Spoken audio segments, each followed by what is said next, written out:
Revs Baseball on WOYK is brought to you by People's Bank, Wellspan Sports Medicine, Shipley Energy, Maple Donuts, Broadway Transmission, Flying Feet, Dasher Investment Services, York Mitsubishi, Kochman Kunkel Insurance Group, Heritage Lawn and Landscape Care, Rudders, Pennsylvania Lottery, Neighborhood Sure Save Markets, PSECU, Kona Ice, Smith, Mayer and Little, York County Bar Association, and by Downtown Inc. Swinging a ground ball, rolled to short, Dent's got it, throws, it's over! And the York Revolution are 2017 Atlantic League champions! Now with the call of today's game, here's the voice of the Atlantic League champion York Revolution, Darrell Henry. Good evening, everyone, from PeoplesBank Park here in downtown York. Welcome to game number 13 of York Revolution Baseball. Tonight, the Revs return home. Opener of the homestand, first of 3 this weekend, as the New Britain Bees come in for the first time this year. The new look, New Britain Bees and the Revs on a 3-game winning streak coming off the road. Hi again, everybody. Darrell Henry alongside Michael Mark Antonini. Welcome to a very pleasant evening for baseball here in York. Some partial cloud cover, but very pleasant, very comfortable with temperatures in the 70s. And Michael, a great finish to that road trip. 3 straight wins, a 2-game sweep at Southern Maryland. Couple of very well-pitched games. Big night for the offense Tuesday night. Great job by you, by the way, on Wednesday as well. Basically wake you up and say, Michael, you got to go. You got to do all 9 today. And a big win for the team and a great job by you, I must say. Well, I appreciate that. It was fun getting all 9. Not that I don't enjoy working with you, but it was fun getting thrown into the fire there and getting all 9 by myself. And it was a good game to call, so it was a lot of fun. And I got to give you a shout-out for getting me all set up with everything. On the technical side and setting up all the equipment, but it was fun and it was a great series. 2 really awesome games. And on one hand, you have the Revs put up a lot of season highs, 12 runs on 18 hits in that first game of the series, and then game 2, that morning game where you figure everybody in the ballpark is going to be a little lackadaisical, half asleep.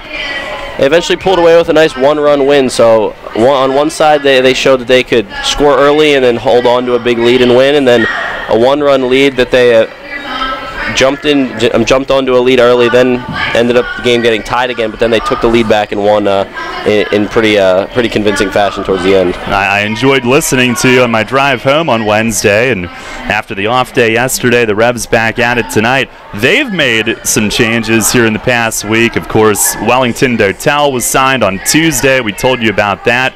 And he made an immediate impact. In fact, on Wednesday, they don't win that game without his offensive contributions. Yeah, absolutely. Wellington was huge in that game. I mean, even the night before had an impact in that 12-2 victory, contributed in that 7-run third inning. But yeah, I drove in all 3 runs, and the first run he drove in, that sac fly to center, a good approach, staying up the middle, hitting a ball hard off the new pitcher into the ball game. He was the first guy to face the new reliever. And then later in the game, opposite field approach, going the other way, scorching a ball to the gap that drove in 2, and still being able to get to third base, legging 1 out. So fantastic way to start his Revs career.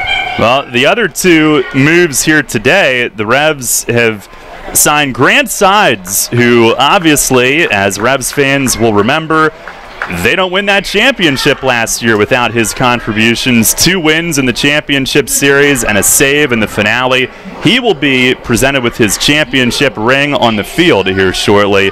Back with the team as of today. He will be wearing number 25 and available out of the bullpen. And former Milwaukee Brewer Tyler Cravey added as well. So 2 right-handers added to the bullpen. Dotel added earlier this week. Of course, over the weekend, Omar Obregon was added to the infield. And Michael, it's a team that has had more injuries in the first week of a season than I've ever seen any team have. But credit to Mace and the staff bringing in some reinforcements already here early in the year, and guys that look like they could make a real impact. We've seen Dotel. We know about Sides from last year, and Cravey brings big league experience too. Yeah, the Revs coaching staff has done a phenomenal job bringing in guys. We know how connected Mace is in this industry, and the fact that he can just pick up the phone or have somebody pick up the phone and call him and say, hey, there's a player available, let's get him to York, or Mace says, hey, can we bring this guy to York? It seems like it seems like something you can overlook, but the fact that he has so many contacts, you can't overlook that, and it's part of the reason why he's built such a solid roster. And the guys he's brought in, they're here for a reason. They're here to fill needs, and most of the guys he's familiar with, Mace is familiar with Dotel from years past in this league. He's familiar with Sides from last year, and a couple other guys knows through other people. So he's doing a great job in bringing pieces in based on need. Well, tonight it'll be Dominic Severino making his third start. No wins, 1 loss, but he's pitched well, 4.50 ERA overall. Right-hander Mark Hamburger will go for New Britain, one of the all-time name guys in baseball, certainly. 1 win, no losses, ERA of 3.85. Revs are 7-5, winners of 3 straight. The Bees have struggled. They are 3-9. But you never do know. They started to get things turned around at home the past week after dropping their first 6 of the year at Sugarland. They are 3-3 since. We'll take a timeout here in the pregame. More on the matchup ahead, and then Michael will chat with Mace on the Broadway Transmission Manager's Report. First pitch tonight set for 6:30 here in York on Sports Radio 1350 WOYK. Dale E. Anstein is a personal injury law firm that specializes in auto and motorcycle accidents, workers' compensation, and personal injury cases. Anstein has been proudly protecting the injured in Central PA for more than 40 years and is proud to support the York Revolution. At Dale E. Anstein, consultations are always free, and there is no fee unless they win the case for you. To learn more about Dale E. Anstein, or if you're in need of representation, go to AnsteinLaw.com. That's ANSTINE law.com. We are your auto loan experts. Hello, I'm Sue DeStefano, President and CEO of First Capital Federal Credit Union. With terms you can trust and competitive rates as low as 2.49% APR, First Capital is the first place to go when you're looking for an auto loan. At First Capital, you're a member, not just a number. You can apply for your loan online at firstcapitalfcu.com or stop by any of our branches. First Capital, putting you first. Federally insured by NCUA. First Capital Federal Credit Union. Is your backyard an inspiration or more like an eyesore? Get your backyard ready for summer with Penn Dutch Structures. Our selection of Amish-crafted sheds, swing sets, gazebos, and outdoor furniture includes everything you need to play, relax, and entertain all summer long. Take advantage of big savings on our in-stock or built-to-order sheds, or enjoy free delivery and assembly on any of our vinyl swing sets. See our impressive selection of outdoor structures at the Markets at Shrewsbury, located off I-83 on the Susquehanna Trail. Need to get some cash? No problem. Head to Royal Farms, step up to the ATM, and get your cash for nothing, cause there is no fee. Yep, that's the way we do it at Royal Farms. Some retailers charge to use their ATMs. We don't. Our ATMs are surcharge free, so you can always get cash for nothing, cause there is no fee. Anytime at all Royal Farms ATMs. A bank or credit card fee may apply.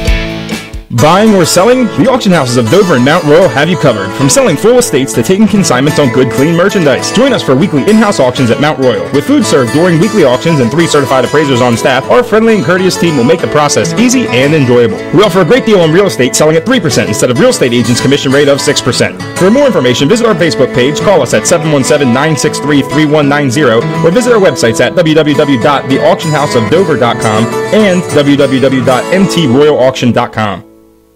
York Country Day School is an independent college preparatory school. It inspires and nurtures the innovative and creative spirit of students as they pursue their intellectual promise. At York Country Day School, students are known and valued, which allows them to engage as compassionate, bold, and active citizens as they identify a purpose outside of themselves and generate the call to better the world. York Country Day School is currently enrolling students beginning at age 2 years, 7 months through grade 12. We invite you to visit for a day and stay for the education of a lifetime.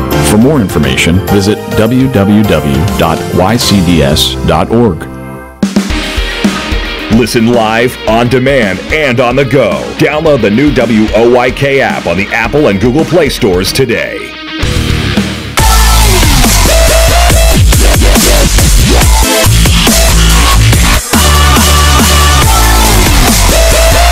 Pre-game from PeoplesBank Park tonight. Revs back home and hosting the Bees. And Michael, a pretty dramatic turnaround as the Revs had lost 4 in a row, but now on a 3-game winning streak, and early in the year the goal is to at least be at 500. They're above that right now at 7-5 coming in tonight. They've been a little bit streaky, but it certainly has been a 180 from where we were last weekend, those first 2 games in Lancaster. No doubt, and I think the biggest reason is the starting pitching. The 3-game win streak the team's on right now, 16 combined innings from their starting pitchers and only 2 runs allowed. I mean, that's been a huge turnaround. Jay Goss, 5 shutout innings on Sunday. Then Ross Detweiler on Tuesday, 5 innings, 2 earned, and then Mitch Atkins, 6 shutout innings on Wednesday night. So the starting pitching, it starts there, and that's been a huge reason for these 3 wins in a row. And Mitch was unbelievable on Wednesday. Severino took the last loss on Saturday in Lancaster, but he pitched pretty well in that one. And Michael will talk with Mace about the job that Atkins did, the 3-game winning streak, Severino, the new guys, a whole lot more. Stay tuned. The Broadway Transmission Managers Report is coming up next. You'll always hit it out of the park with great Best Yet products from your neighborhood Sure Save stores. Like party platters with $18.93 deli items. Team up Best Yet hot dogs with Best Yet kettle cooked chips. And get Best Yet 12 packs of soda and Best Yet Rising Crust pizzas at Sobel's Markets in Shrewsbury, Stewartstown, Whiteford, and East York.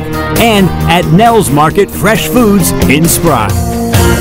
Revs Baseball is brought to you by Pizza Box and Hoagie Shop, Yingling's Ice Cream, Penn State York, Etline Foods, Ace Distributing, Wolf's Bus Lines, Sheets, Seltzer's Lebanon Bologna, Downtown Inc., Highmark, Total Exterminating Services, East York Vet, Brickers, Brewery Products, York County Solid Waste Authority, Planet Fitness, Hatfield Quality Meats, Penn State Hershey Children's Hospital, Turkey Hill Minute Markets, Health South Rehabilitation, Martin's Potato Chips, the official chip of the York Revolution, Isaac's Famous Grilled Sandwiches, proud sponsors of York Revolution Baseball.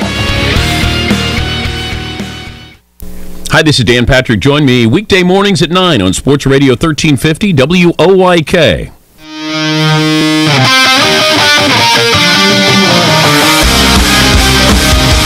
Fans, it's time to go inside the clubhouse for all the latest on your Atlantic League champion York Revolution and tonight's matchup. It's time for the Broadway Transmission Managers Report. Now, here's the manager of the Revs, Mark Mason. All right, Mace, thanks for taking the time here. Back home after 5 games on the road, you swept the last series in Southern Maryland, 2 wins, including scoring a season-high 12 runs on 18 hits in the first game. Then in the second game, you got a great start from Mitch Atkins, 6 shutout innings.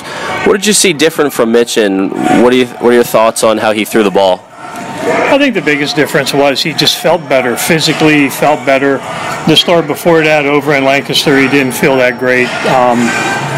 Just arm-wise, kind of a little bit of dead arm error during that week. But, you could tell he felt a lot better on Wednesday, and he did a great job. I didn't get a chance to ask you about Detweiler after his last start, but 5 innings from him. What'd you think about Ross and his first win of the season? I think he's getting better every time out there. I think he's getting better. The secondary pitches are getting better. His fastball's been good all year. I thought his location with the off speed was better, and every time out there so far he's been improved. So I'm sure he wants to keep working that way. But he's real happy with the way he threw the ball. Yeah, Zach Rhodes finished up that game in game 1 of the series, went 4 shutout innings and got the save. Was that the plan all along to have him piggyback Detweiler, or did it just come about throughout the game?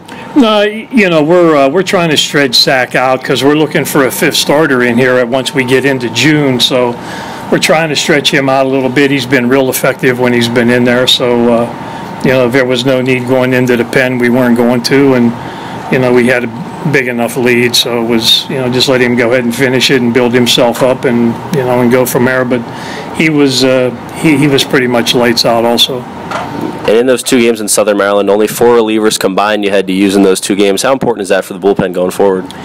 Well, it's good and bad. It's good for us because that means our starting pitching did a good job, and we didn't need to use that many guys to finish a game up. And Like you said, Zach piggyback. So the first night we only used, basically one reliever. And then when Mitch went 6 innings on Wednesday, we used 3 guys to finish it up, and that was it. So that's the good news. The bad news is, you want to try to get these guys work, because next thing you know, we have another off day yesterday. We have another one coming up on Monday. So we're plenty rested, but we're not able to get a lot of guys into the game right now as much as we would if we were playing every day. So it's hard for those guys to keep themselves sharp, throwing their side work and everything. But eventually everybody will get more, they'll get more time in the game, more consistent playing time, and then I think we'll really find out what we have at that point. Well, speaking of the bullpen, you added 2 new arms for this new series against New Britain here this weekend. What can you tell me about the new additions? Well, sides, everybody from around here knows Grant, and, he was here to finish up with us last year, actually recorded the last out, in the championship game. So Grant was a really good find for us last year coming down the stretch. And, and Tyler Cravey's a guy that's been around for a while, really good numbers, good reports on him. And actually, I'm kind of surprised he's not with an organization right now, and I think he is too. But, he was out there available. So I figured, let's bring those 2 guys in. And we're still battling some injuries, and some guys are a little nicked up in our bullpen. So those guys should help us a lot. One of the newer additions to the team, Wellington Dotel, an outfielder, is DH'd a game for you as well. He came in and had a really solid series against Southern Maryland, had all 3 RBI in that 3-2 win on Wednesday. How did it come about signing him, and what have you liked from him so far? Well, I know Wellington from being in the league before, and he's a guy that always hit the ball well. He's been an all-star in this league. He's been signed out of this league a couple times. So am I surprised to see him hit the ball like that? No. He was actually in Sugar Land and was on the roster. He got released, I guess, because they brought in some former big league players, and his agent called me as soon as he got released, and it was actually on our off day on Monday, and I told him, I said, yeah, absolutely. So we flew him into Baltimore Tuesday, and Quentin picked him up and took him down to Southern Maryland, and boom, he right in the lineup. So anything Wellington does at home plate is not going to surprise me, because I've seen him do some damage to us over the years. So it's one of those things, if you can't beat him, join him. So we're lucky that he's on our roster right now. You've gotten some reinforcements coming in Wellington, and now the 2 arms, and Omar Obregon, another guy coming in to help kind of weather the storm with some of the injuries you've had. So can you give me an update on the injured guys and anything further you have to mention on those guys? Well, we had the 3 guys that are on the disabled list are still on there. DeJulio he's kind of not progressing the way he would probably want to. I think Mesa and Cuevas are day-to-day right now, which is better than it was a week ago. I think maybe you could see them in the lineup this weekend. We lost another player, Jose Tabata. He had to go home to Venezuela. He had some family stuff going on, so I think he flew out yesterday. So we lost another position player yesterday. But we're weathering the storm right now. We got a lot of talent in the clubhouse. I think the guys are having fun, and I don't know that I've run the same lineup out there 2 days in a row yet, I don't think, but the batting order might have been the same, but somebody was DHing and not in the field or whatever. But eventually we'll get to where we're pretty consistent with our lineup, hopefully, and we get through this injury bug that we got going on, we should be okay. Looking forward to this home series with New Britain, coming off 3 straight wins, all 3 on the road. You got Dom Severino, one of your young guys, on the mound tonight. What do you expect from Dom tonight, and how do you think the team's going to look after another off day? Well, you never know about this early in the year with the off days. Sometimes they're a curse and sometimes they're a blessing. But, with Dom, I just expect the same guy that we see all the time. He goes out, he pounds the strike zone, uses his fastball a lot, which I like. And, he's not afraid to challenge the hitters. So, throws a heavy ball, too. It's heavy. Some guys throw a ball, it's like a cannonball when you hit it. We expect the same thing from Dom, just attack the zone and throw strikes. And, let them swing at it and put it in play and see if we can play some good defense. So, all right, Mace, thanks for the time. Good luck tonight. Yep, thank you. All right, Revs manager Mark Mason on the Broadway Transmission Managers Report. Starting lineups tonight brought to you by Flying Feet. For the Bees, they will go like this. Darren Ford in center field leads things off. James Skelton, the catcher, is batting second.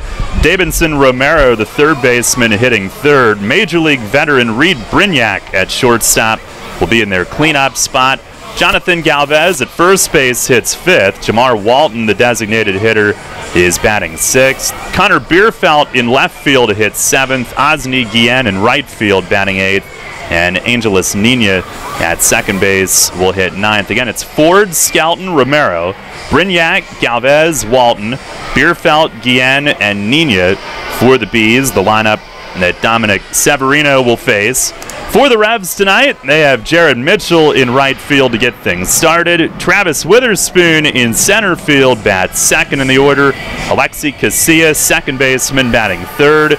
Zach Wilson at third base will hit cleanup. Michael Burgess, the first baseman, is batting fifth. Wellington Dotel makes his home debut, DHing and hitting sixth. Ruby Silva in left field bats seventh. Luis Cruz will catch and hit eighth. And Ryan Dent at shortstop bats ninth. Again, it's Mitchell, Witherspoon, Casilla, Wilson, Burgess, Dotel, Silva, Cruz, and Dent. And that lineup will face New Britain right-hander Mark Hamburger. As the Revs get set to take the field here tonight, it's Grease night here at the stadium, so a lot of the music will come from that. A lot of the wardrobe has that theme tonight from our staff and fans alike. And the Revs in their alternate black jerseys will make their way to the field. Zach Groats with a perfect spin of one of the cups in front of the Revs dugout as it comes to a stop.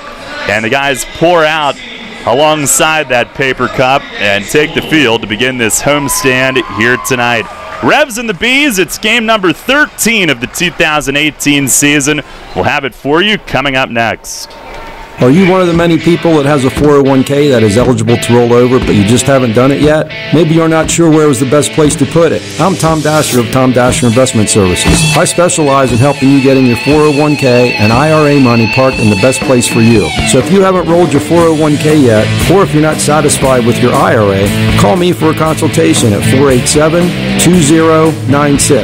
That's 487-2096. And check out my website at tomdasher.com. Sports injury? Walk into WellSpan Urgent Orthopedics for immediate care. No appointment is ever needed. Our orthopedic and sports medicine specialists are here to treat you. Visit wellspan.org/urgent orthopedics today for hours at our York and Hanover locations. There's a lot of talk out there about good health care. We all want a good plan. But step outside and take a good look at all those beautiful trees and shrubs in your yard. Do you have a plan to maintain their good health? Heritage Lawn and Landscape Care has a veteran staff of 12 fully licensed and trained tree health care professionals to rely on, including 10 certified arborists and 3 PA certified horticulturalists. So don't let your trees and shrubs fend for themselves against Mother Nature. Visit heritagelawnandlandscape.com and get world-class care right in your backyard. The revolution plays here. Play ball! The new Sports Radio 1350.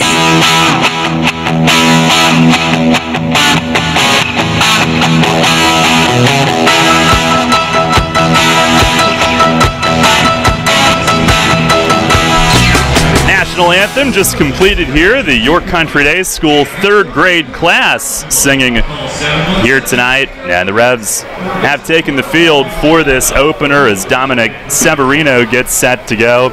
And coming into this one, no wins, one loss. The ERA is 4.50. Solid in both outings, and both were against Lancaster. Overall, his numbers in 2 starts, 10 innings, just 9 hits, 5 runs scored, 4 walks, and 9 Ks. Opponents hitting only .237. His first start, 5 innings, 2 runs, and then last Saturday in Lancaster, 5 innings, 3 runs. He allowed just 4 hits in both, and Michael, we've been impressed with one of the youngest starting pitchers in the league here early this season.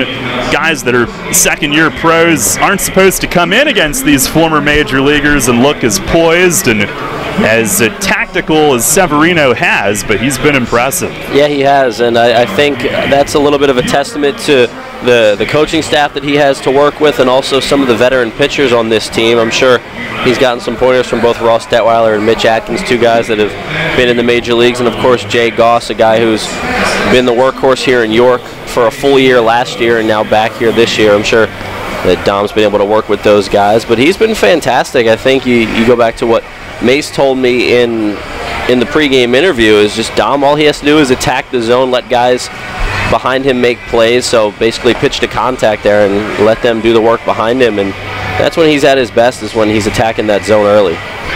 Now the Revs in their alternate blacks with the silver numbering and letters. New Britain is in their gold jerseys, the Hardware City alternates.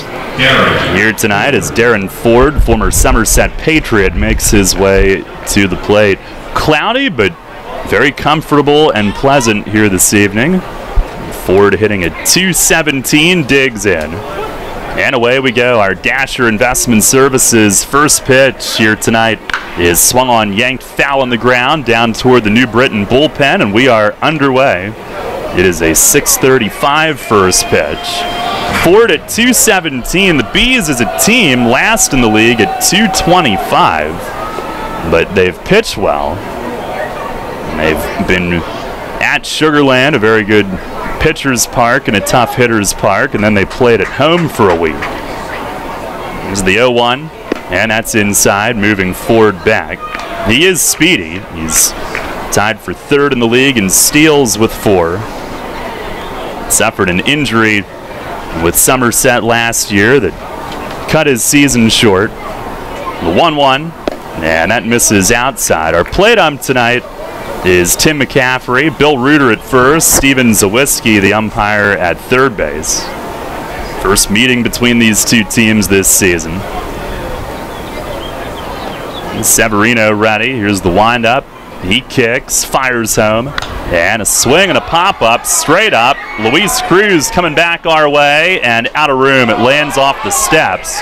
Just a couple of rows, and into the booth next to us. Mike Moore makes the grab. Never mind that it was on 2 or 3 bounces. That's not important. Great grab by our counterpart. Hey, shout out to Mike. I mean, he got that on the good hop. You don't want to get it on the short hop. You don't want to get it on too high of a hop. A good play by Mike there. And I'm a little jealous. I wanted a ball in here. I'm kind of a jerk for pointing out that it took 2 or 3 hops. I should have made it sound like you made a diving play. Yeah, caught a screaming liner. Well, I guess not a liner back to over the netting, but still, ball coming in hot.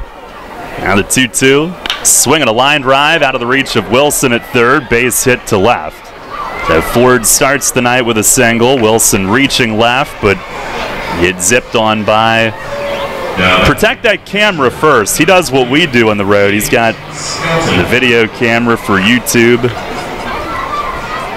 Here is James Skelton. Our weather tonight brought to you by Heritage Lawn and Landscape Care. It's 77 degrees on the board. It is cloudy, a little part in the clouds overhead though. Some blue skies, some faint brightness making its way through. No threat of rain tonight.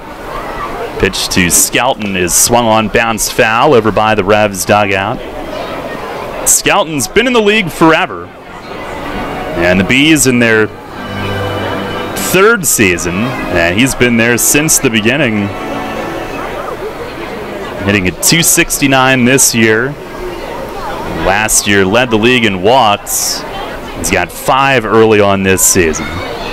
Here's the stretch, and a move to first, diving back or falling back is Ford. He wasn't all that far off.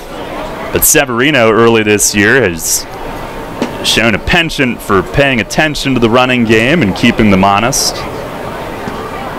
Bees as a team have 9 steals. Ford has 4 of those 9. Now the pitch, and a swing and a ground ball right to Burgess. Steps on first, throws to second, dent the tag, and they got him. A 3-6 double play. Severino rolls it.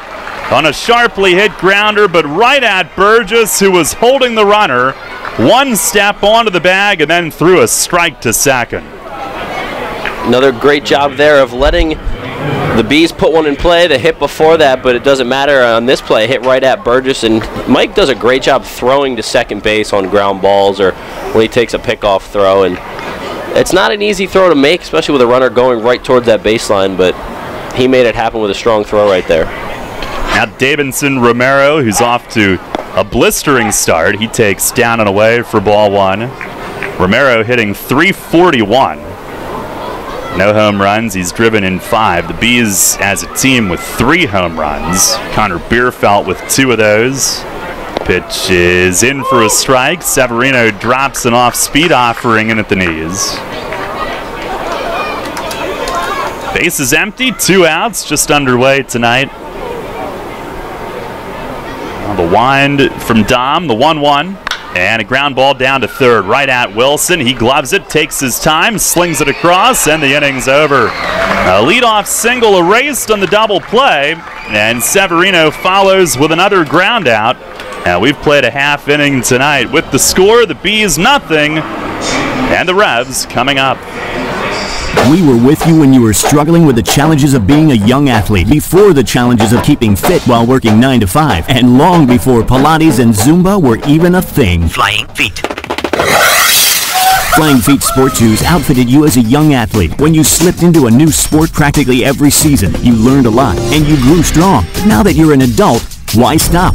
Flying Feet has the brands and the styles that will increase your performance no matter how you choose to maintain your fitness. Just like when you were a kid, when you shop Flying Feet, you know you'll walk away with the best fit and natural comfort. Flying Feet stocks fitness shoes and all kinds of fitness gear. So, what do you do these days? Trail walking? Working out on the track, on the street, in the gym? Sign up for exercise classes like Pilates, Zumba, or need shoes for weightlifting? It doesn't matter what you're into, you can always count on Flying Feet. It's the one sportswear specialty store that's truly ageless. Flying Feet.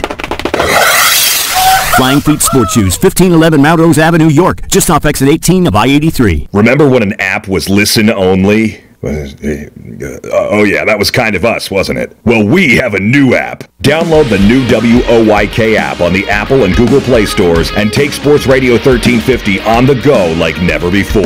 Listen on the go like always, and now get easier access to archived games and programs on demand. Watch WOYK game broadcasts on YouTube and so much more. Search the new WOYK on the Apple and Google Play stores and download today. It's not just an app, it's a lifestyle. Sports Radio 1350. First in York, first in sports. The Baltimore Baseball Show with Dan Connolly, right here on Sports Radio 1350 WOYK, York.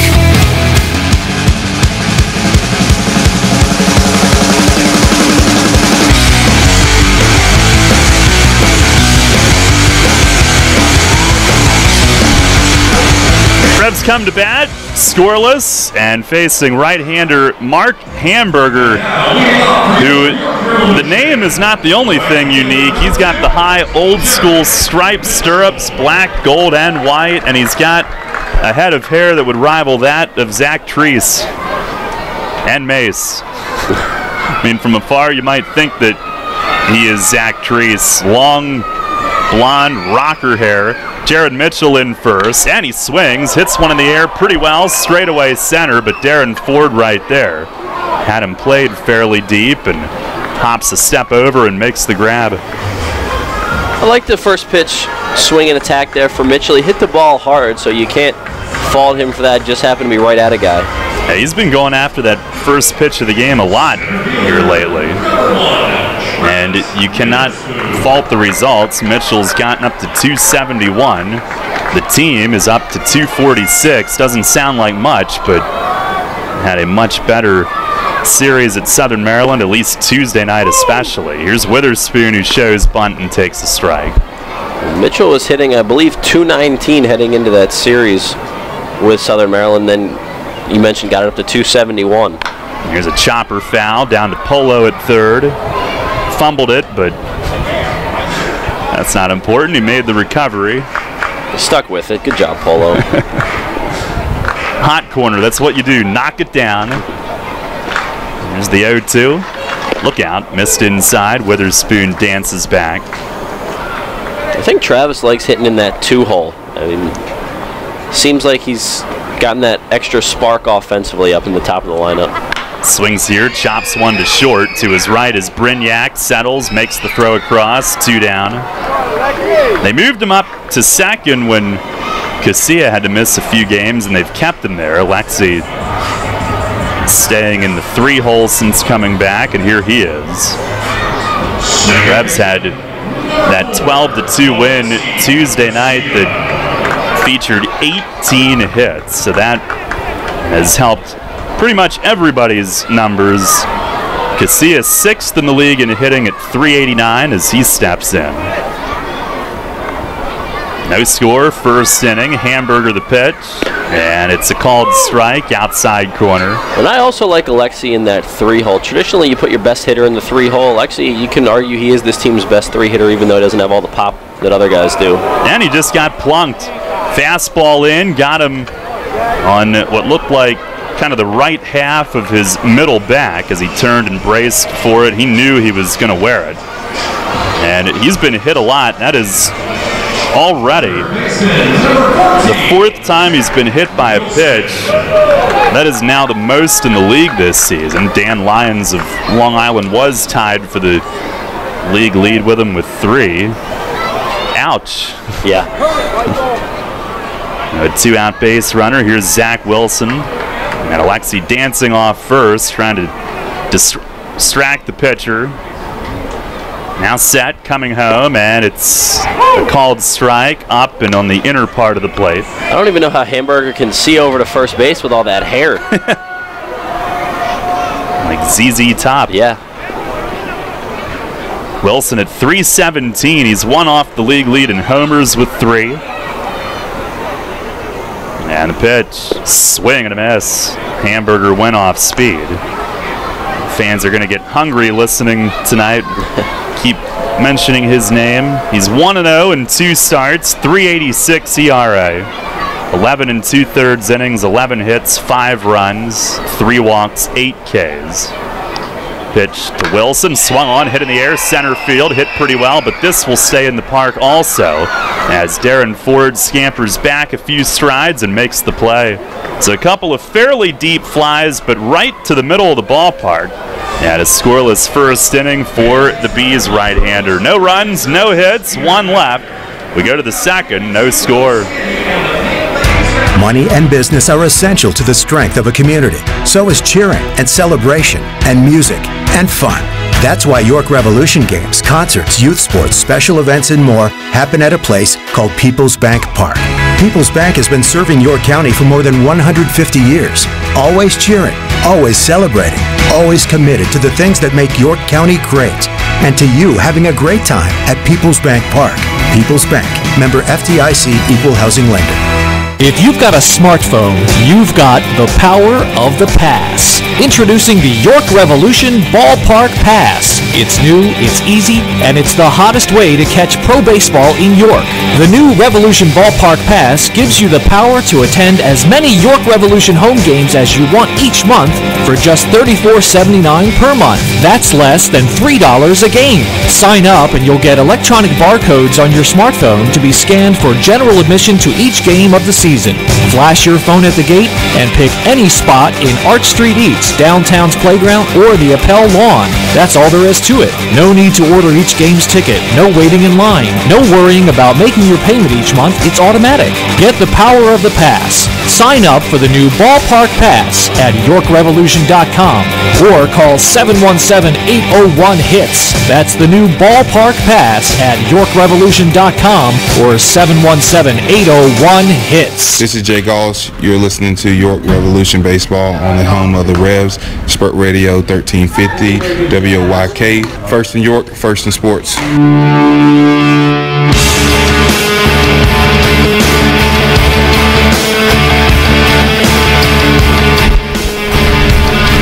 No score. We go to the second inning. When the Revs head to New Britain next weekend, it'll be a little bit of a homecoming for Severino, who's from Cheshire, Connecticut. But Revs certainly happy to have him pitching against his home state team, making his third start tonight. Reed Brignac will lead things off, the longtime big leaguer, one of the bigger names in the Atlantic League early on this season. And batting from the left, first pitch is taken down low. Brignac at shortstop, he's 6'2". He looks big out there. Watching him make a play last inning. 267 average early on, 5 driven in. The 1-0, and that sinks down low. So he'll have a hitter's count to start things off. Been some more big league names added in recent days, Long Island especially. Emilio Bonifacio, K-Rod. Pitch to Brignac, laced foul, look out. Fortunately off an empty seat down the right field line as it caroms out into right field. 15th year pro. He's played 9 years in the majors, Tampa Bay, Colorado, the Yankees, the Phillies, the Marlins, and the Braves. He's at AAA Fresno in the Astros system last year. Hit 251 there. The 2-1. And he swings, fists one towards second. Diving play, Alexi Casilla lays out to his right and makes the diving grab on the jam shot liner, one away. Wow, great play by Alexi, and that's a ball that he's able to get to because it wasn't hit too hard off the bat. A liner, but not scorching, but excellent play. Full extension to get to that ball. Brignac, the 9-year big league vet, has one taken away by Casilla, the Revs' own 9-year big league vet. And here is Jonathan Galvez. Galvez at first base for them tonight, former Bridgeport Bluefish. And he swings, fouls the first one against the net. He's hitting at 190 coming in. He's certainly been one of the more consistent hitters in the league the past couple of years with Bridgeport. I always thought of him kind of as a 1-2 punch with Cuevas in the middle, as Severino misses just outside, 1-1. Revs have Cuevas, the Bees have Galvez. He last year hit 277, had 16 home runs for Bridgeport. A 1-1, and he swings, didn't get much. Little tipper foul behind the plate. And Severino, a lot of downward movement on his stuff. Galvez, if it's down in the zone, you're not going to see a full ball to hit. There's the 1-2, and he grounds it to third. Wilson backhands it neatly, sets the feet, long throw on the money. 2 down in the inning, and Wilson continues to impress at third base. It's been years since he's been there regularly, but he read that one instinctively, backing up to make the play. Another great play, and yeah, you're right. That's all about the read right there, to be able to back up a step and take that backhanded, because if you move up and take that backhanded, maybe it hits the lip of the glove or in the wrist, but tough ball to get around in front on, so a nice job to take a step back, then go with the backhand, set your feet, throw to first. 2 down. Here's Jamar Walton, their DH, and he looks at a fastball strike, inner half from Dom. Walton hitting .333. That's in 6 games played. He's played in half of their games coming in. Bees are 6.5 back in the Liberty. The Revs are within a game now, still in third. Here's a ball down low, 1-1.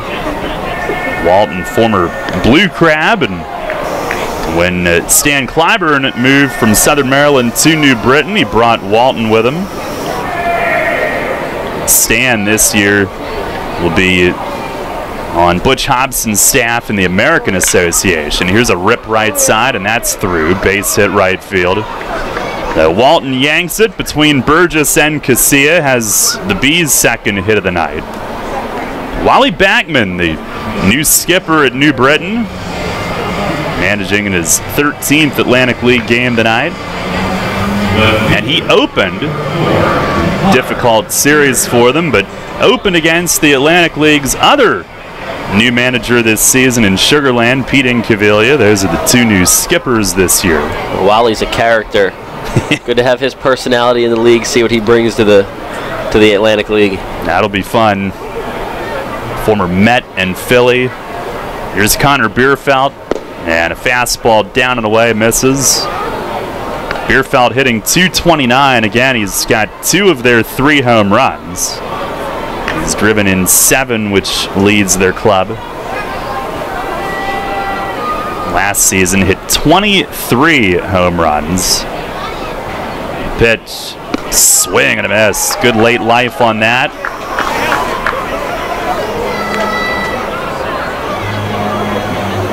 He will strike out some, but a lot of pop. Liberty Division All-Star last year, played in the All-Star game. And the Home Run Derby, I believe he participated in as well. Runner goes, pitch is hit foul in the air and back over the roof. Walton will have to head back. And Severino the jump now, 1-2.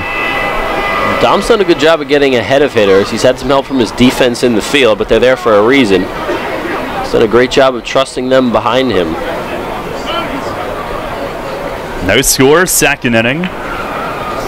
Lights are about halfway on here in this cloudy but very pleasant evening in York. The stretch. And Severino the 1-2. Fastball misses high, trying to get him to go up there.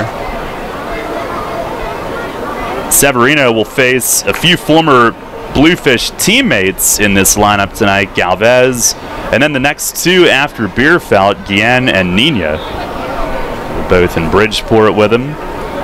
Here's the stretch, and the 2-2. Fastball just outside, good spot. Trying to get that plate extended, but could not. Well, it's good to get a feel for if you can get that call tonight. Doesn't look like it so far, but that's still a spot where you're going to make a hitter chase more so than not. So Dom can still go back out there and get away with it. Runner will go, full count, 2 outs. And the pitch, swing and a high pop-up. Should be out of the inning. Casilla will move to his left. Burgess there as well. Alexi will take it. Calls off Burgess, who looks disgusted as he walks away. And he says to Alexi, "You ball hog, you stole that from me," but the play is made, and that's what counts. No runs, 1 hit, and 1 left. We go to the bottom of the second inning, still scoreless. Since 1934, PSECU has given Pennsylvanians financial opportunities to live a better life. We are a credit union who offers valuable free and low-fee financial products, broad lending options, and outstanding money management for financing life. At PSECU, we are proud of who we are and committed to who we serve because our Pennsylvania roots run deep. We are banking on a difference. Visit PSECU.com to join us. This credit union is federally insured by the National Credit Union Administration. Equal Opportunity Lender. Hi, I'm Joel Embiid of the Philadelphia 76ers. Rebound tip, and Embiid gets it back and dunks it. York's home for Sixers basketball. Lobs to Embiid, and a right-hand jam with Flair and a flurry. Sergio to Joel Embiid. Go, go, Jojo. Rodriguez back to Joe. Embiid for the 3. He got it. He nailed the triple. Joel Embiid from outside the arc. Catch Sixers basketball all season on Sports Radio. 1350 WOYK first in York, first in sports. Smith, Mayer & Little is a holistic wealth management group with one product, advice. We aim to simplify our clients' lives, help them retire comfortably, and build lasting legacies for their families and the causes they care about. Our purpose is simple, to make a meaningful difference in the lives of our clients, our community, and the world in which we live with the advice we provide. Smith, Mayer & Little, a wealth of knowledge about wealth. We make our living by making a difference. Visit us at financialjava.com. Janney Montgomery Scott LLC, member NYSE, FINRA, and SIPC. You're on the home of the Atlantic League champion York Revolution. Sports Radio 1350 WOYK, York.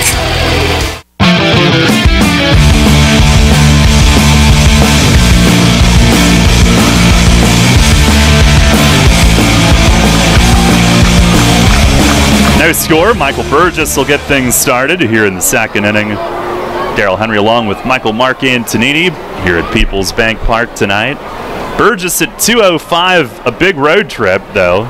First pitch is over for a strike. 3 home runs, all on that trip.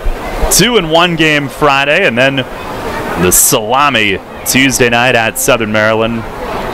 Here's the 0-1, and tried to backdoor a hook and missed with it. Burgess, Dotel, and Silva here in the second inning.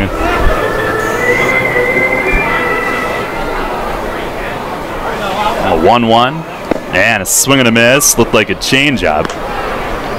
Burgess 7 for 22 on that trip. 3 home runs, all 3, and all 7 of his RBIs after starting the year 1 for 17.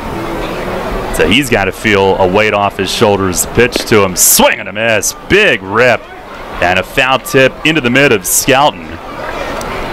That was a wicked hack, but he came up empty. Hopefully he didn't hurt himself there. Spun around a little bit, but hey, you can't fault Burgess there for taking a big hack. That's what he does. He's there to either swing for the fence or swing to drive a ball, get a pitch he can go to the gap with. And another case where, hey, maybe a couple inches, give or take, on top or bottom, he smokes that ball to the gap. It just happens he came up empty. Now here's Dotel now. First pitch is a called strike, up around the belt or a little higher. Dotel DHing, another former Bluefish now in York. Pitch is off the plate away, but he went to Sugarland in the dispersal draft, their top pick, and they didn't give him much of a chance as Hamburger misses down and in. Revs were more than happy, though, to jump on his free agency. Here's the 2-1, and that misses high and tight.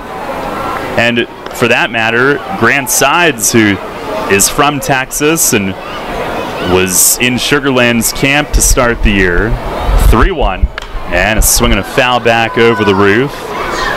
So the Skeeters have, I mean, they had so many players in camp. They've started trimming some pretty good talent, and the Revs have jumped on a couple of those players. There's the wind, the 3-2, and a miss down low. Dotel draws the walk, and coming off a 3-2 win on Wednesday where he drove in all 3. He is on base again here. He's a great add to the lineup, another guy with power, and you can't have enough guys that can hit the ball out of the ballpark. And another guy who can go to gap, opposite field, up the middle opposite field approach in his last game. Really impressed with that. But now in the lineup with Wilson, Burgess, Dotel, you go right, left, right. So you got 3 thumpers in there, and you can't. Here's Silva, who takes low. I was going to say, another team can't rely on going with one pitcher to get through them all. They can't get the handed advantage on all 3. Yeah, a lot better balance. And they still have Cuevas and Mesa coming back shortly. The 1-0. Swing and a line drive, base hit right center. That was scorched. Ford is over to cut it off, but Dotel flying around second, and they'll be at the corners. Ruby Silva laces one over toward right center. First and third with 1 out on the Revs' first hit of the night. It seems Ruby's at his best when he's swinging early in the count. Aggressive approach, struck out 4 times in the team's game on Wednesday, but the game before that, a couple RBIs, hit the ball hard. He looks really good when he's able to get something and make contact with it early in counts. Now first and third for Luis Cruz. He comes in at 290 with a home run. It was the inside the Parker. And he's driven in a total of 7. Revs trying to strike first. Scoreless in the second inning. First pitch almost hit him. He jumps back. Hamburger, 6'4" righty. He was outstanding his last time out. 8 innings, 1 run on 5 hits. A 7-1 win against the Road Warriors on Saturday night. 112 pitches in his second start of the year. 1-0, and a swing and a foul tip straight back. Revs get their first look at him. He was with Somerset briefly last year. Most of the year with the St. Paul Saints. And he was acquired from them. He had been dealt back to St. Paul. One of those player to be named later is where he was the player.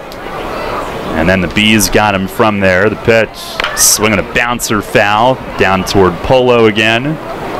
So New Britain acquired him over the offseason. And And with St. Paul last year, 13-6, a 3.56 ERA.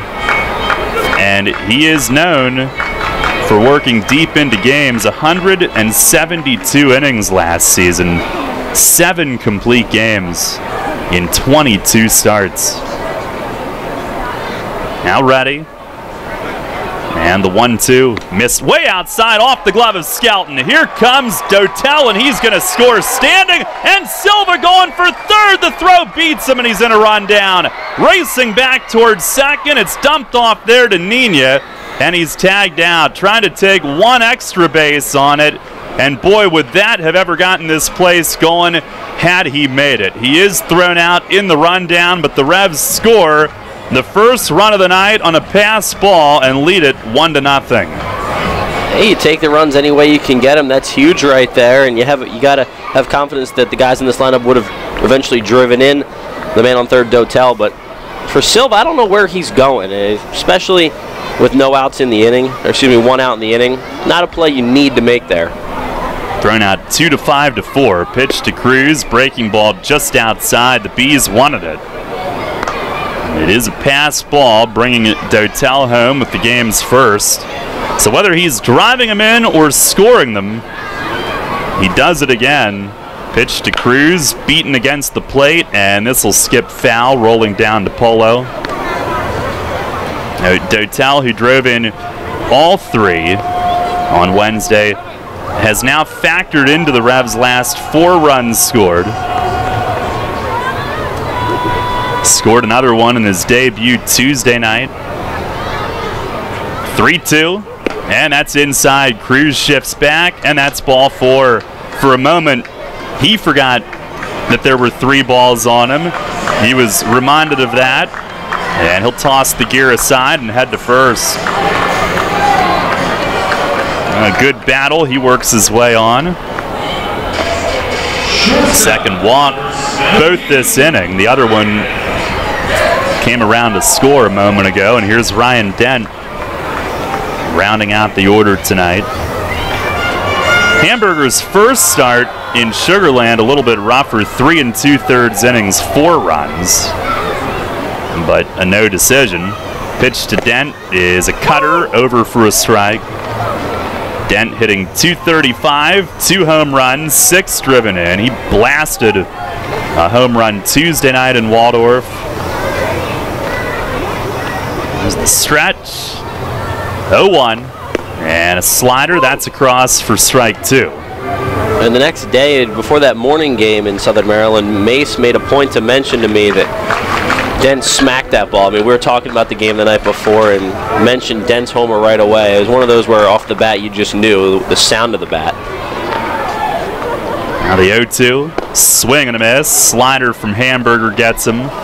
But the Revs have struck first tonight, and it'll be an unearned run. 1 hit and 1 left. The pass ball brings Dotel across. 1-0 York at the end of 2 here from PeoplesBank Park. Favorite seafood options. Tavern battered cod sandwich, crispy fried shrimp with bada bing dipping sauce, flavorful crab and corn chowder, just to name a few. Rutter's Seafood. One try and you'll be hooked. Rutter's. Why go anywhere else for seafood? You'll always hit it out of the park with great Best Yet products from your neighborhood SureSave stores. Like party platters with $18.93 deli items. Team up Best Yet hot dogs with Best Yet kettle cooked chips.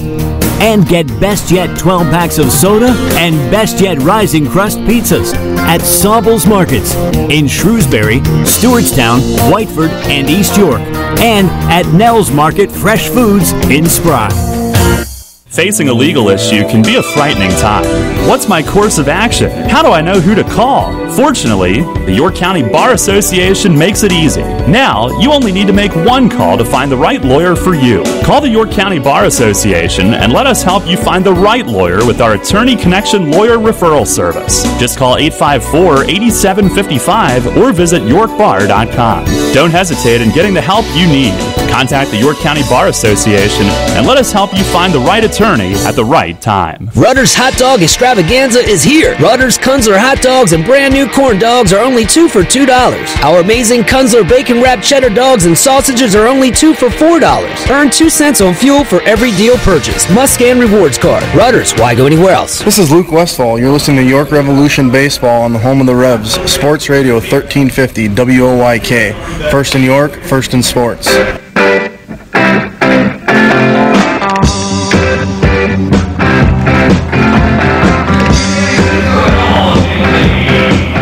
Revs with a 1-0 lead here as we go to the third inning. And we'll pause 10 seconds for station identification. This is Revolution Radio. First in York, first in sports. Your only local sports station. The new Sports Radio 1350, WOYK, York, Pennsylvania. Top of the third, 1-0 York. Osney Guillen, there's some big names on this New Britain team. Osney, the son of Ozzy, will lead things off. Former Bluefish, he is the K-man tonight. He's off to a good start, hitting at 300 on the nose. 1 run driven in. He'll bat from the left. And pitch from Severino, his former Bluefish teammate. It's in there for a strike at the knees.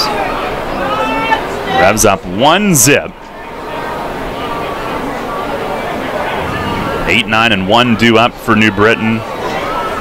There's the wind, the 0-1. And he tried to check and he went. The plate on Tim McCaffrey says Osney clamoring for an appeal to third and he won't get it. 0-2. Wasn't too thrilled with that. As he'll back out and pound his cleats, adjust the batting gloves, take a little time. There's the wind and the 0-2. And a backdoor slider missed away. Cruz went into the split setup, trying to get as low as he could for that target.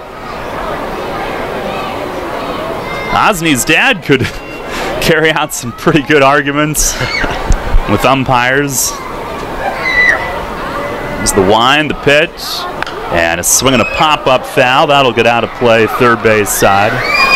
Ozzy, one of the greatest personalities, maybe in baseball history. I mean, when he was patrolling the dugout for a couple of different teams, I mean, it was always a must-see when he got out there to argue a call or got into it with somebody. A funny guy, and I've heard some good stories about Ozzy over the years, but just a funny guy overall. On the wind, another 1-2. Swing, and he pops it up. Shallow left, Silva in. Both infielders on that side are out, and Ruby will take charge and catch it. Just inside the left field line, he puts it away. 1 down to start the inning. We'll bring up Angeles Nina, who was a utility man in Bridgeport the last couple of years. Rough start for him. 114 the average, 4 for 35. Start of a 3-game series here tonight. Fireworks tomorrow. Sunday Fun Day on Sunday. We'll preview that. First pitch is high and wide for ball 1. Post-game fireworks tomorrow. Revs t-shirt giveaway presented by the law firm of Daly Anstein. Soccer night. Here's the 1-0. And a ground ball to short, skimming sharply right to Dent. He's got it cleanly and fires across, 2 down. Also tomorrow night, have our Heritage Lawn and Landscape Care marketing table in the concourse again. Then on Sunday, Emergency Responders Day, Boomers Book Club Day, presented by Harrisburg University. Dollar Dog Day, courtesy of Hatfield Quality Meats. And Sunday Fun Day, presented by Wise Markets, with pregame autographs, catch in the field, and postgame kids run the bases. Tickets at YorkRevolution.com, 717-801-HITS, and at the Revs ticket office. Here's Darren Ford, top of the order. He watches a strike. Singled in the first, but Severino faced the minimum with a double play ball. And I don't think Ford cared for that strike. Looked like he backed out and had a couple words. There's the 0-1.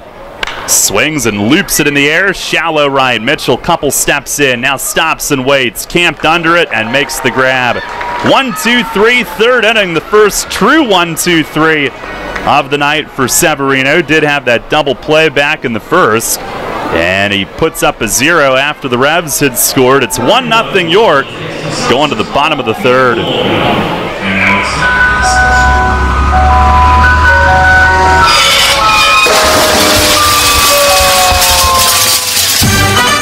Tired of hearing that music? Especially when you already have that same ice cream in your freezer. Try something new and amazing with tropical shaved ice. On Monday morning after the big company event, do you want the buzz down the hall to be, how awesome was this year's company picnic? Then crush boredom and bring on Kona Ice with over 32,000 flavor combinations. This is not your typical lackluster snow cone. Their flavors are bold and delicious. Fuzzy Navel, Margarita, Blue Hawaiian. Kona Ice is dairy-free, gluten-free, and they even offer flavors that are sugar and dye-free. No party is too big or too small. They can serve up to 1,000 people per hour. They have party packages starting as low as $100. To add more excitement to your next event, find them online. At Donegal, we understand there are many costs associated with running a business. That's why Donegal works with you to provide quality insurance products based on your business needs, and why we deliver that insurance at a price to fit your budget. Call your local independent Donegal agent today and discover why, when it comes to insurance for your business, Donegal is a better value. Contact Coatman Kunkel Insurance at 717-854-0300 or stop in at 3217 East Market Street, York. Locally owned and operated by Pam and Rudy Coatman. Coatman Kunkel Insurance. Local sports on WOYK are brought to you by Maple Donuts, a family tradition since 1946. The Baltimore Baseball Show with Dan Connolly, right here on Sports Radio 1350 WOYK, York.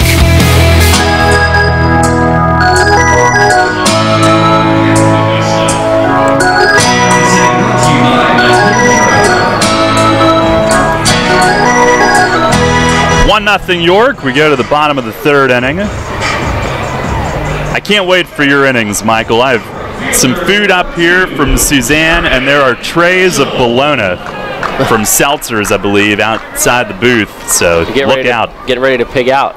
Yeah. Here's Jared Mitchell, top of the order. First pitch from Hamburger misses off the plate away. Well, first three going by pretty quickly, already in the bottom of the third. Guess the guys knew you were hungry tonight. I'd be all right if they score some runs here also. I wouldn't complain about that. The 1-0 shows bunt and takes a little bit low. Hit it pretty well his first time, but lined out to center. Here in a cloudy evening, the light's starting to take effect, on at full force now. Hamburger peers in, has his sign. 2-0 is across for a strike. What'd you go with tonight? Well, I had some chicken and some potatoes. Oh, that's right. Prepared by my mom, so shout out to Mom for the dinner tonight. Nice. Here's the 2-1. And a check from Mitchell. It was down and in, appeal to third, and he did stop in time.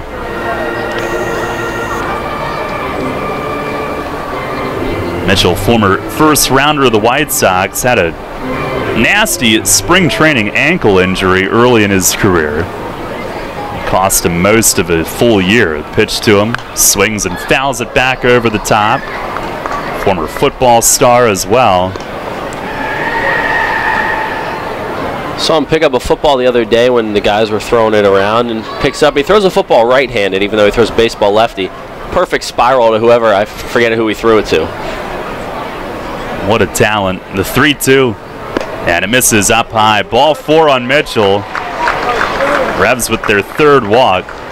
He is one of the great athletes in the league currently.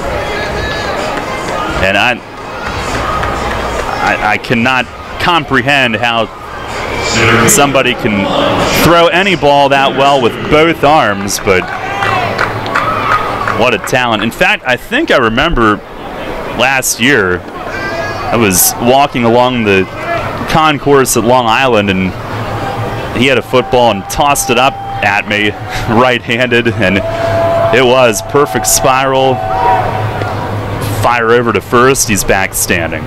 Some guys are just pure athletes, and that's what Jared Mitchell is. I can't even imagine what his college schedule must have been like, playing for a D1 baseball team and a D1 football team, both top 5 programs, won a ring in both. Pitch to Witherspoon. That's a slider just outside. I mean, how do you have time to get your work done? And I think Jared knew he had a career in one pro sport or the other. He draws another throw. He was a big Steve McNair fan growing up. Rooted for the Titans and his hometown New Orleans Saints. Another throw, and he dives back again. Hamburger increased the pace on that move. Mitchell also on baseball, on that side of things, grew up watching the Braves. Met Andrew Jones growing up. Pitch to Spoon is across for a strike. 1-1. Mitchell said that Andrew Jones was the most famous athlete that he met growing up. Witherspoon said he was highly influenced by Torrey Hunter, as Hamburger misses low, and it snuck through Skelton off his glove and rolls a few feet back, far enough for Mitchell to advance. They'll call it a wild pitch. And a runner in scoring position with no outs. Both excellent athletes to admire growing up, both Jones and Hunter. Both could be Hall of Famers someday.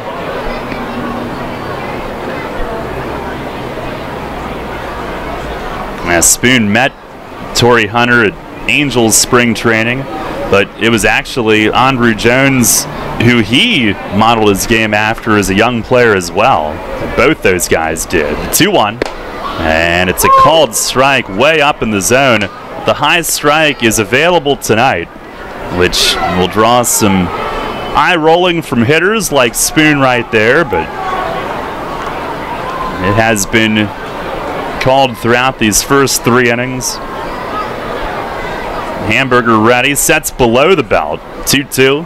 And a swing and a line drive, left field, down for a hit. Mitchell at third with no outs, he'll be held. Got in quickly by Bierfeld. Skelton comes up the line to receive it. But the Revs are in business. First and third with nobody out, and Witherspoon with the knock.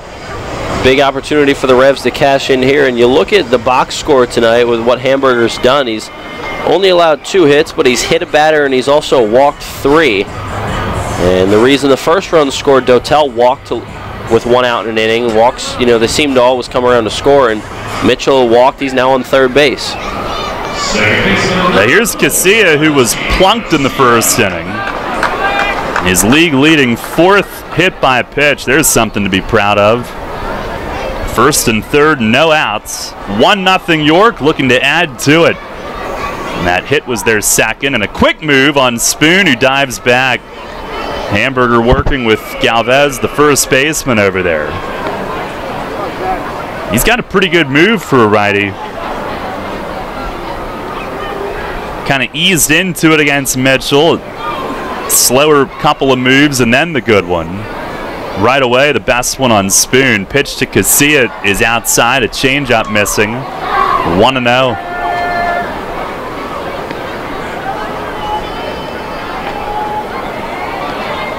Alexi at 389 coming in tonight, 6th in the league.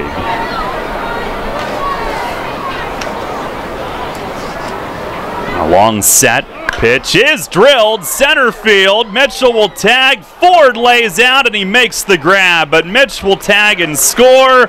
And Alexi Casilla with a bullet to center picks up the sac fly. RBI 2-0 York. Witherspoon was running on that pitch. He went most of the way to second, stopped and had to go back. But Mitchell tags and scores easily to make it 2-0. And the Revs continue to find ways to bring in runs without getting hits. Another sac fly to bring in a run. Dotel at a sac fly. The last game that the Revs played, they bring in the first run. So getting runners on, moving them over, and then getting them in a multitude of ways. Here is Zach Wilson. Flying out deep to center in the first. First pitch, slider, it's called strike. I do think with some of these hitters, that's an area where they can be improved here this year, getting guys in with Less than 2 outs, situational hitting. Fewer strikeouts, hopefully, as the season gets a little deeper. There's the 0-1, and a swing and a pop-up. Right side of the infield. Nina from second over to his left, under it. Backs out a step and makes the grab. Now that is out number 2. Our WellSpan Sports Medicine injury report tonight. Revs with Jose Cuevas and Melky Mesa both on the brink of returning. Cuevas from the ankle, Mesa from the hamstring. Frank DeGiulio Jr. is a little bit further off with that arm. They still need to see some further progression from him. Jose Tabata was banged up from a hit by pitch, but he is actually away from the team tonight for family reasons, so we certainly wish him the best. Had to head home for a bit to Venezuela. There's a move to first. That was close, and Spoon just got back again. I think the Bees thought they had him that time. Galvez in the ear of Bill Reuter.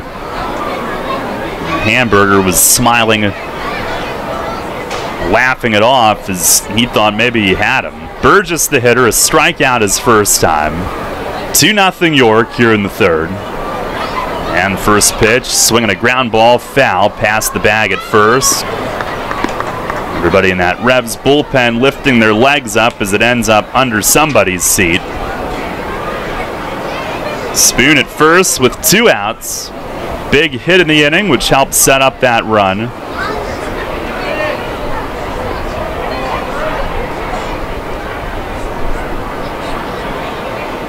Now ready. And the 0-1, he's running, pitches inside, Skelton the throw, and Spoon dives in. Around the tag, went to the back of second. Brignac from short came over, had to catch it just to his backhand side and then reach, and that allows Spoon to get in with his second of the year. Well, Spoon didn't get a very good jump there at all, and Hamburger was quick to the plate, but it's a great point that the ball not pinpoint on where you want it down for a throw to second. Brignac had to reach a little bit. And Spoon, a great slide to go to the back of that bag and avoid the tag. That almost became a dare that he had to achieve with all those moves to first. And he is successful. 1-1 on Burgess. And the pitch. That's down low. The Witherspoon breaks a tie with Jared Mitchell for third in Revs history in steals for the moment, his 55th all-time with York. Mitchell with 54. Now the stretch. 2-1, and a swing and a line drive down the line and right, but foul. He was just a tad early. Yanks it into the corner. The only 2 in Revs history now with more steals than Spoon and Mitchell. Wilson Valdez, who had 88 in 2 years, and Scott Grimes, who had 69 in 3 seasons. Revs a 2-0 lead, trying to add to it. 2 balls, 2 strikes the count. Hamburger a long look in, hunched over, and time finally asked for.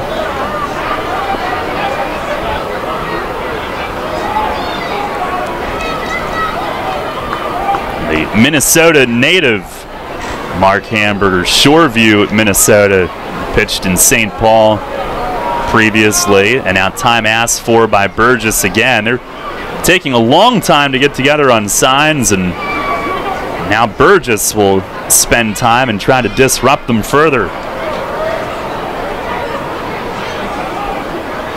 There's the stretch from the righty. And the 2-2. Swing, and he popped him up. Shallow right, Nina, the second baseman, a few steps back, under it, and puts it away to end the inning. But the Revs do add to their lead, scoring another one on 1 hit and 1 left. We go to the 4th. Michael with the play-by-play. The Revs with a 2-0 lead. Brimmer has been York's license and notary specialist since 1969. An approved online messenger for PennDOT, it offers registration and driver's license renewals, online title transfers, money orders, and notary service, all with a friendly staff that guarantees your satisfaction. For more information on Brimmer's convenient hours and fast service, call 717-699-1060 in York or visit them on the web at brimmers.com. Brimmer Fast Licensing and Notary Service with 4 convenient locations in York and Lancaster. Shipley Energy is more than just an energy company. We're a family tradition. Our goal is to provide outstanding customer service and to make energy easy for you. From heating oil and propane to natural gas and electricity, our team can help. We also offer HVAC services, installation, maintenance, and service plans to keep your home safe and comfortable. In addition, our team can improve the quality of water in your home. To learn more, visit ShipleyEnergy.com or call 855-5-SHIPLEY. We make energy easy. You trust AAA to work at every mile. But AAA doesn't just cover your car. They can also cover your home. AAA Home Insurance protects every square foot. And when you add AAA Home Insurance to AAA Auto Insurance, you get more protection and more savings. Insurance that's not just insurance. Talk to your local AAA insurance agent today or visit AAA.com to learn more about AAA Home Insurance. This is Paul Fletcher. You're listening to York Revolution Baseball on the home of the Revs, Sports Radio 1350 WOYK. First in York, first in sports.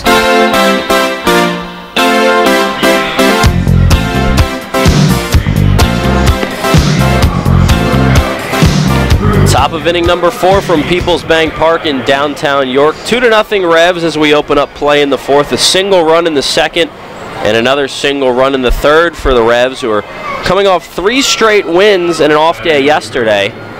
Looking to make it 4 in a row tonight behind Dominic Severino, who's fired 3 scoreless frames in his 3rd start of the season. 2-3-4 in the Bees lineup: James Skelton, Davison Romero, and Reed Brignac. Skelton, the catcher, leads off. Left-handed hitter, and the first pitch to him is a strike on the outer half. A good fastball there from Severino. Skelton showed bunt, but then took a strike. The count's 0-1. 2 hits apiece in this ballgame. The only difference is the Revs have 2 runs on their 2 hits. Severino readies the 0-1. Nice pitch there. A fastball swinging a foul tip into the glove of Cruz. 0-2. Skelton hit into a 3-6 double play in the top of the 1st. A ground ball hit to Burgess. He stepped on the bag and threw it to Denton, who tagged the runner forward going from 1st to 2nd. Now Severino's 0-2. Here it is. Chopper to first base, but that one's in foul territory. Burgess snags it. He'll throw it into the stands. We'll do the 0-2 again. 2-0 Revs, top of the 4th. Revs cracked the scoreboard first in the bottom of the 2nd when Wellington Dotel scored on a pass ball. They added another run in the 3rd to make it 2-0 on a sac fly from Alexi Casilla. Here's the 0-2 again. Fastball high and outside, make it 1-2. Skelton comes into tonight hitting .269 on the season. His 3rd season with the Bees. The 1-2 just fouled off, and we'll do the 1-2 again. No outs here in the inning. Revs up 2. An off day yesterday, a much needed off day for this team, who's still a little bit banged up. The day before that, on Wednesday, an early start time. It was a 10:38 first pitch in Southern Maryland. The Revs came away with a 3-2 win. Sweep that 2-game set down in Waldorf. The 1-2 pitch, a little bit low and outside. Count even up at 2. So Severino got ahead on Skelton 0-2. And the count back even now. Now Cruz sets up inside the 2-2 pitch. Fastball high and away. 3-2. Cruz really trying to give Severino a low target on pretty much every pitch. Severino missed high there. Pitch before he missed down, and you can get away with missing down pretty much all the time. Now the payoff pitch to the leadoff man, Skelton. Fly ball center field. Spoon camping on Nerd in right center. He's there, and he makes the grab. 1 out here in the 4th. Severino's now retired 5 straight dating back to the second inning. Revs holding a 2-0 lead here in the top of the 4th. That brings up Davison Romero. Davison Romero hitting .341 on the season coming in. 4 of his hits are doubles. He's also driven in 5, which ties him for second most runs batted in on the team. First pitch he sees is a fastball outer half for a strike. Severino continues to pound the zone with that fastball. 0-1 the count on Romero. 1 down in the inning, none on. Reed Brignac looming on deck. Revs up 2-0 in game 1 of this 3-game set. The 0-1 from Severino, low and outside for a ball, 1-1. 46 pitches now on the night for Severino, who has worked 5 innings in each of his first 2 starts this season. Has looked good in both. He's 0-1. He got a no decision in his first start, lost his last start. That was in Lancaster. Out of the windup, the 1-1 pitch to Romero. Hard hit foul ball down the third base line, over by the dugout, or excuse me, the bullpen of the Bees. And the count goes to 1-2. So Severino, who retired the leadoff man, Skelton on a fly ball, has a chance to make it 2 up, 2 down in the inning. He's looked excellent so far. He allowed a leadoff hit in the first, and then a 2-out hit in the second, and that's been it. The 1-2 from the right-hander. Change up just a little bit low. Not sure where that one missed. No argument, though. And Romero, a tough take there, but he gets away with it. It's 2-2. Now Severino back on the mound quickly. The 2-2 pitch misses low and outside. It's full. Back-to-back full counts that Dominic Severino's worked himself into.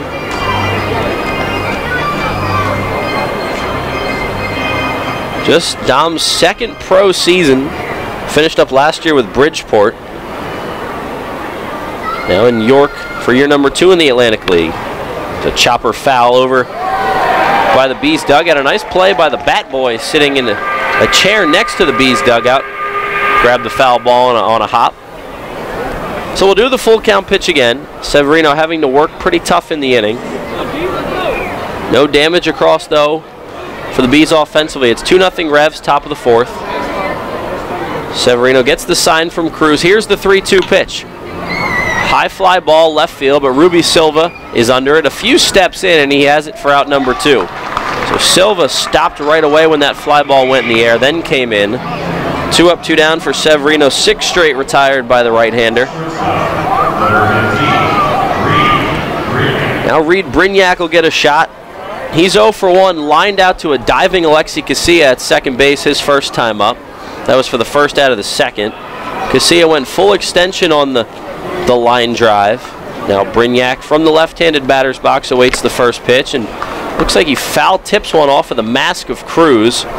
So the home plate umpire Tim McCaffrey will give Cruz a few moments there and he'll walk the ball out to Severino. Cruz picks up the foul ball, tosses it over towards the Revs dugout, and he looks to be all right, but you always have to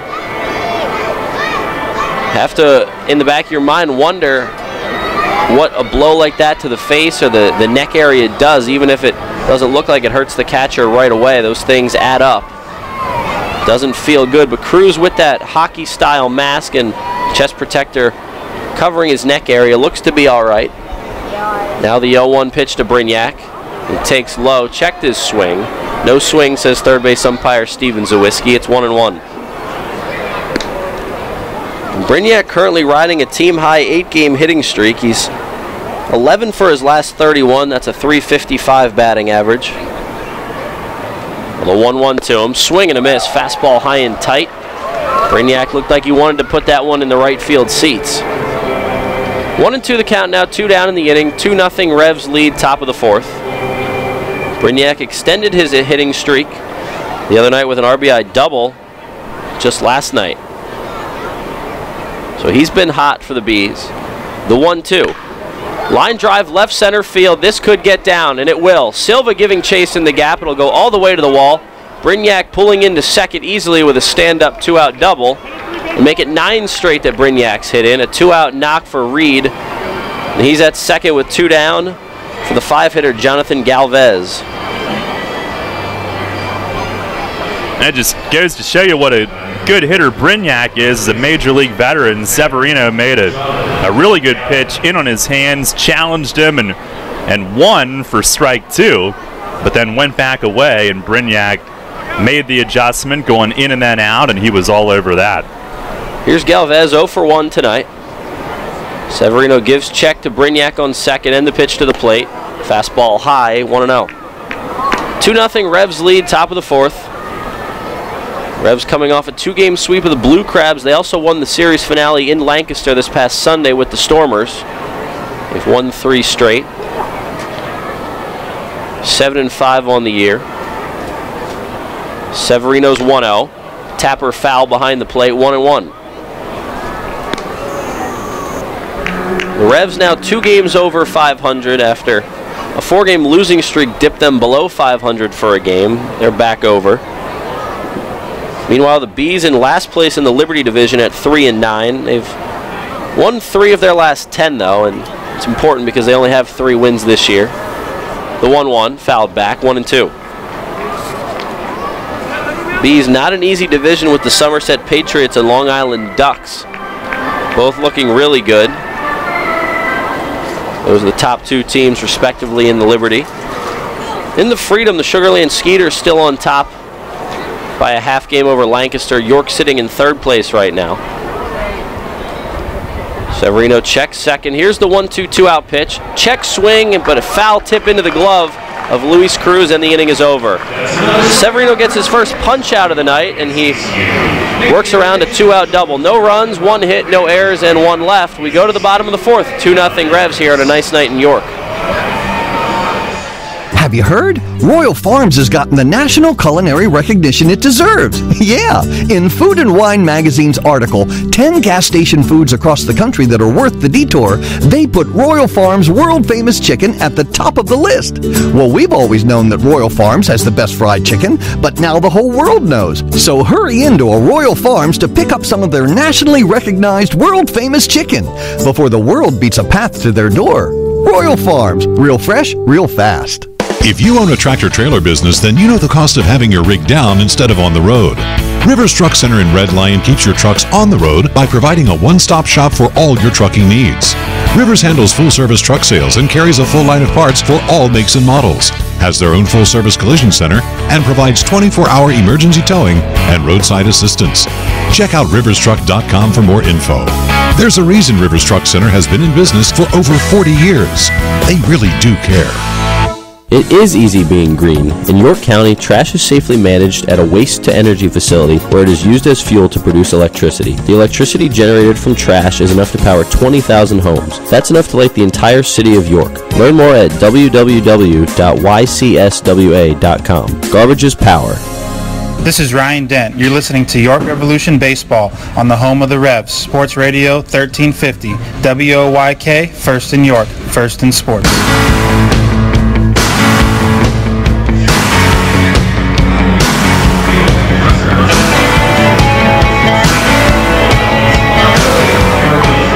Revs lead the Bees 2-0, bottom of the 4th inning in downtown York. Michael Mark Cantonini alongside Darryl Henry with you on the call. Wellington Dotel will lead things off in the bottom of the 4th for the Revs against right-hander Mark Hamburger, the starter for the Bees. He's been decent so far through 3. He's given up just the 2 runs. Only given up 2 hits, but he's walked 3 batters and also hit a batter. Dotel swings at the first pitch and lines one into left center. That's down for a knock. Wellington Dotel continues to get on base for this Revs team. And he's now 1 for 1 on the night. He's reached base safely twice, walked and scored in the second. He's a leadoff base runner for Ruby Silva.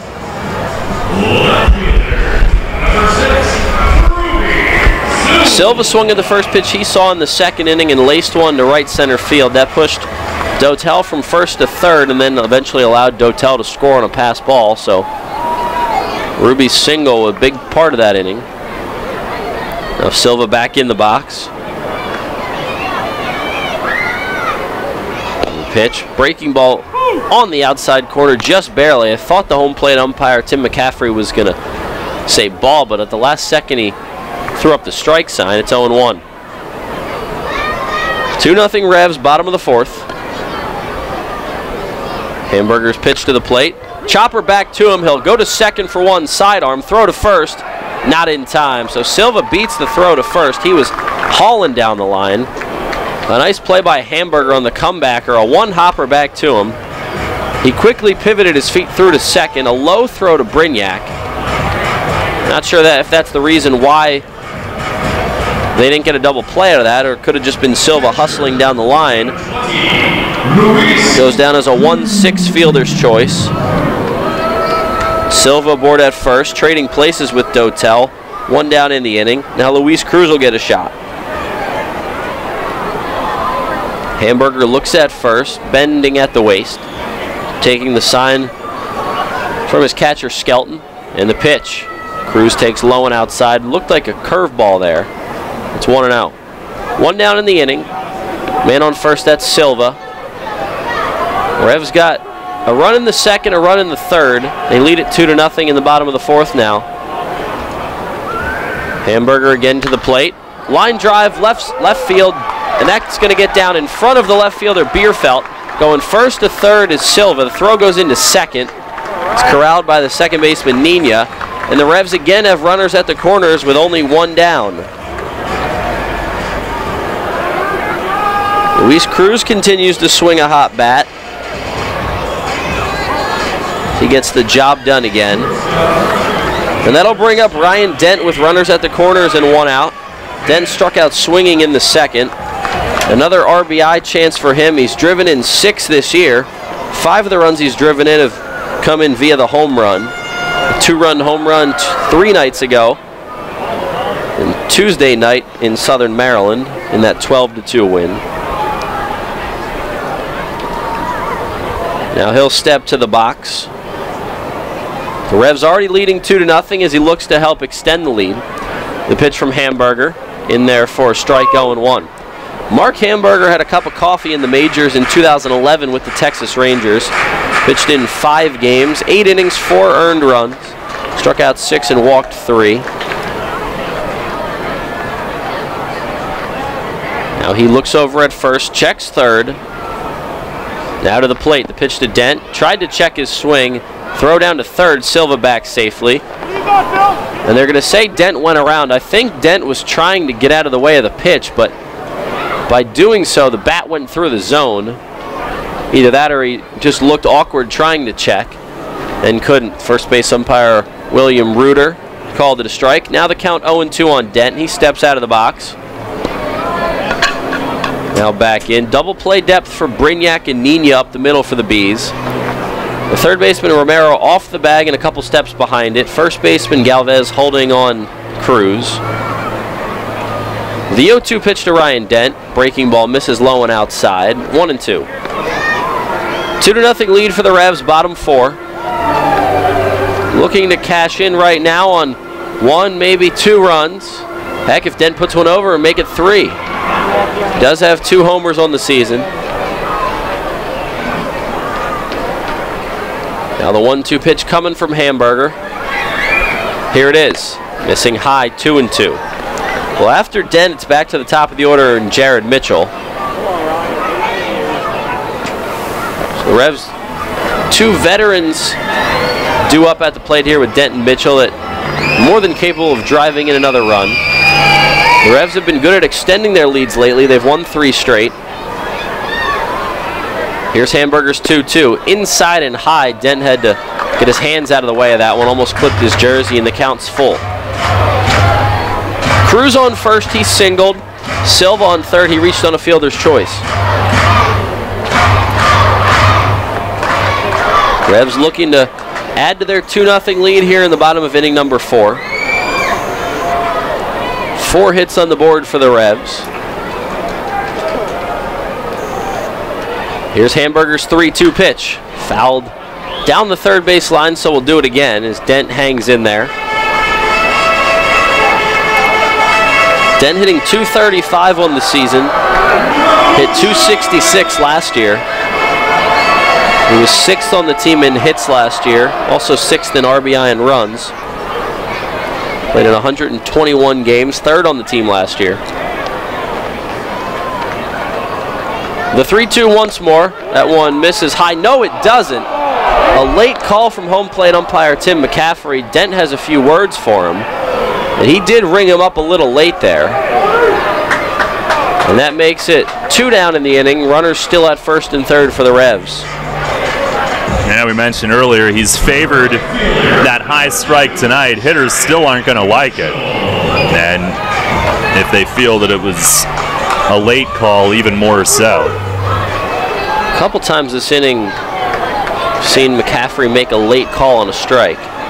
That time it rings up Dent, fastball high in the zone. Now Jared Mitchell, runners at first and third and 2 outs. Hamburger takes the sign from his catcher and the pitch to the plate. Swinging a foul tip from Mitchell, 0-1. Jared's been excellent lately for the Revs, has a 6-game hitting streak, has the average up to 271, at least 271 coming in. He's 0 for 1 today with a walk. The on-base percentage continues to climb.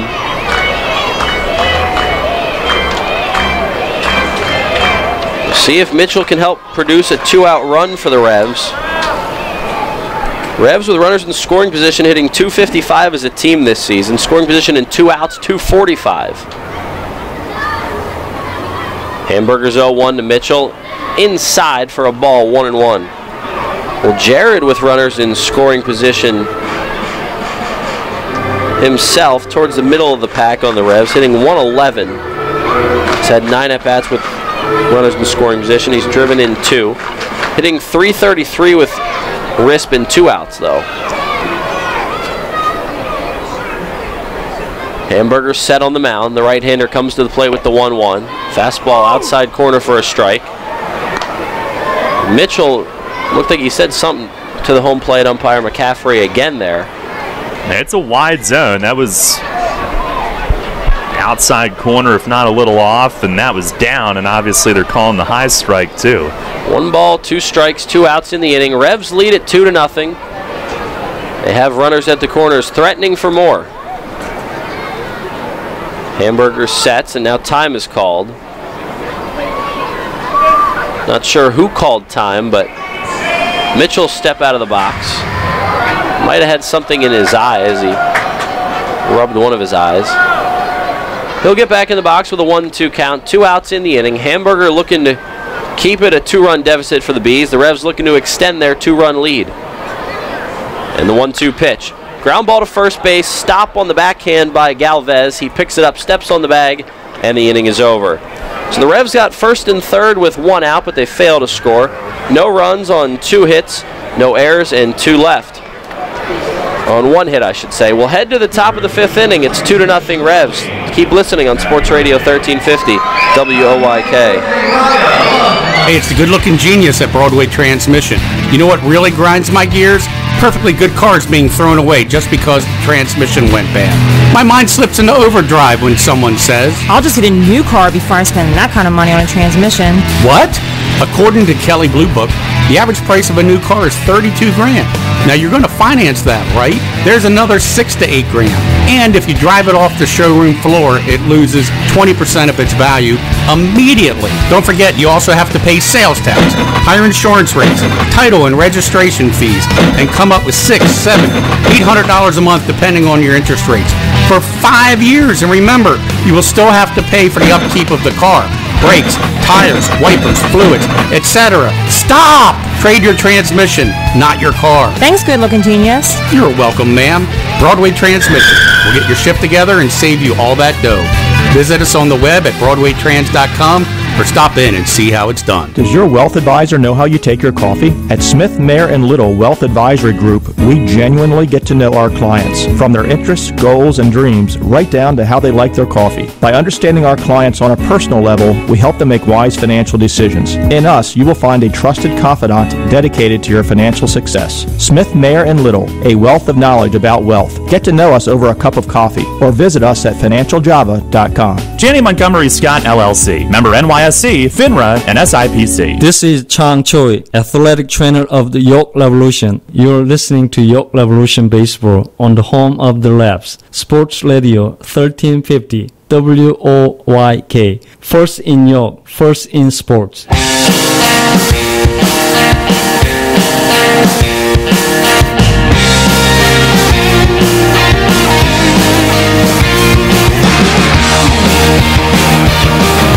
2-0 Revs, top of the 5th. Dominic Severino back out there. He's fired 4 scoreless so far, and he's now worked into the 5th in all 3 starts this season. He's the only Revs starter who can say that. So he was the only Revs starter to go 5 in his first start of the season. Everybody else 4 or less. First pitch of the inning is a good-looking curveball in the outer half for a strike to Jamar Walton. 0-1. It's Walton and Connor Bierfeld and Osni Guillen. 6, 7, 8 for the Bees. Severino back to work, the 0-1. Good changeup on the outer half. It's 0-2 as he gets Walton to swing through it. Severino continues to attack the strike zone. He's working quickly tonight, doing a good job working with Cruz's catcher. Here's the 0-2 to Walton. Changeup again. This one's lifted in the air, shallow left field. Dent calling for it. He'll be called off by the left fielder Silva, 1 down. Severino has gotten a lot of flyouts tonight, but a lot of weak flyouts and pop-ups. Doing a good job of mixing pitches, mixing speeds. And you can see why, even in only year 2 as a pro, he can be an effective starter. He's got a full arsenal, really good makeup about him as well. He looks like he's in total control out there, and he is. 1 out, no one on. Right-handed hitting Connor Bierfeld steps in. Pitch up and in, he bails out of the way. They'll appeal down to first, no swing. 1-0. 2-0 Revs, top of the 5th. 2 runs on 4 hits for York. No runs on 3 hits for New Britain. Game 1 of a 3-game set. Severino misses outside with a breaking ball, 1-0. Or excuse me, 2-0. Nice night for a ball game. Another warm day here in early May. The 2-0. Fastball high and away for a strike, 2-1. A little bit of cloud cover right now as the sun is set. Lights are on here at the ballpark. Some freshly cut grass for the Revs' second home stand of the season. Now this one's off the end of the bat into left field. Ruby Silva comes on and makes the grab on the sinking liner. 2 up, 2 down for Severino in the inning.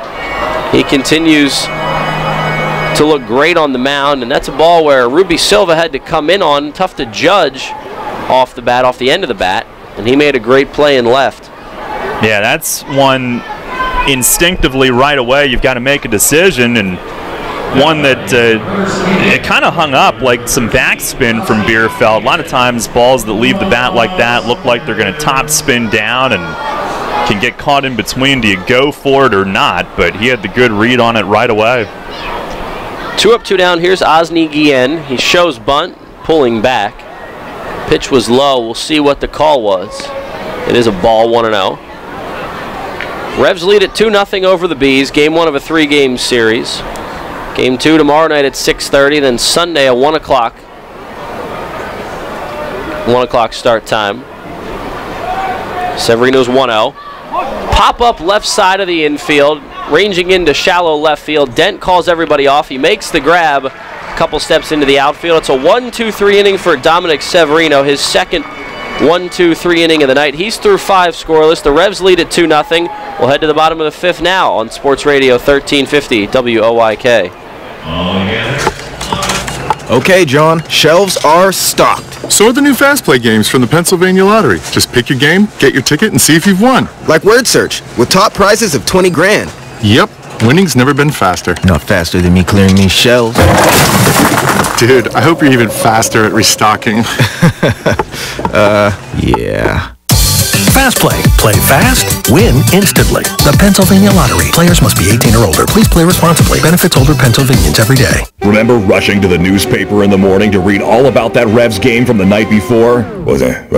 Yeah, that was a long time ago. We barely remember that too. Sports Radio 1350 is your home for local sports, and we're taking care of that news void in your life. Get your York Revolution game articles delivered right to your inbox every morning, courtesy of WOYK. Simply log on to YorkRevolution.com and click to sign up to receive daily game recaps right to your inbox. Keep up to date every day as the York Revolution go for another Atlantic League title.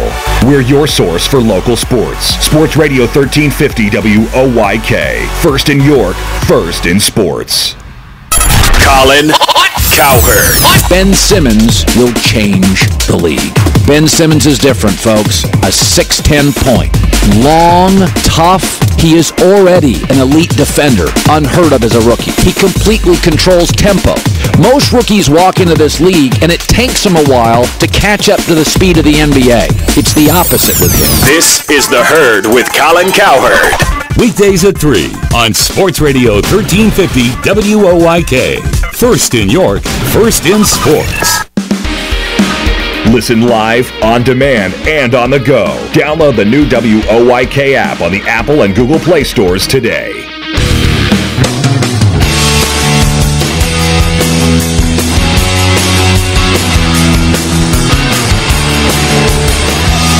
Bottom of the 5th inning from PeoplesBank Park in downtown York. Michael Marcantonini alongside Darrell Henry. 2-0 Revs lead, and Travis Witherspoon will lead things off for York. Witherspoon in the 2-hole again tonight. It's Spoon, Casilla, Wilson against Mark Hamburger, who's back out for another inning. He gets a strike over to Spoon, 0-1. Hamburger's given up just the 2 runs. He's had to work out of a few jams. He worked out of a first and third 1-out jam in the last inning. Now Spoon swings through a fastball, big cut there. He comes up empty, 0-2. 2 runs on 4 hits for the Revs. They scored 1 in the second, 1 in the third. So far, it's all they've needed. Here's the 0-2 to Spoon. Fastball that just misses down. And Darrell, to be honest, that one looked a little bit better than some of the other pitches we've seen in the last inning or so. Yeah, we do get blocked by the catcher and the umpire a little bit. So some late movement is tough to tell, but Tim McCaffrey took a long look. Everybody just kind of froze, and then you could hear him yell, down. Close. A 1-2 pitch up coming to Spoon. Here's Hamburger's offering. Spins one off the plate. It's taken for a ball, 2-2. It looked like he had some really funky spin on that ball out of his hand. Back on the mound and ready to go. Here's the 2-2 to Spoon. That one misses low and outside. It's full. The Revs have had their leadoff man on each of the past 2 innings, looking to make it 3 straight.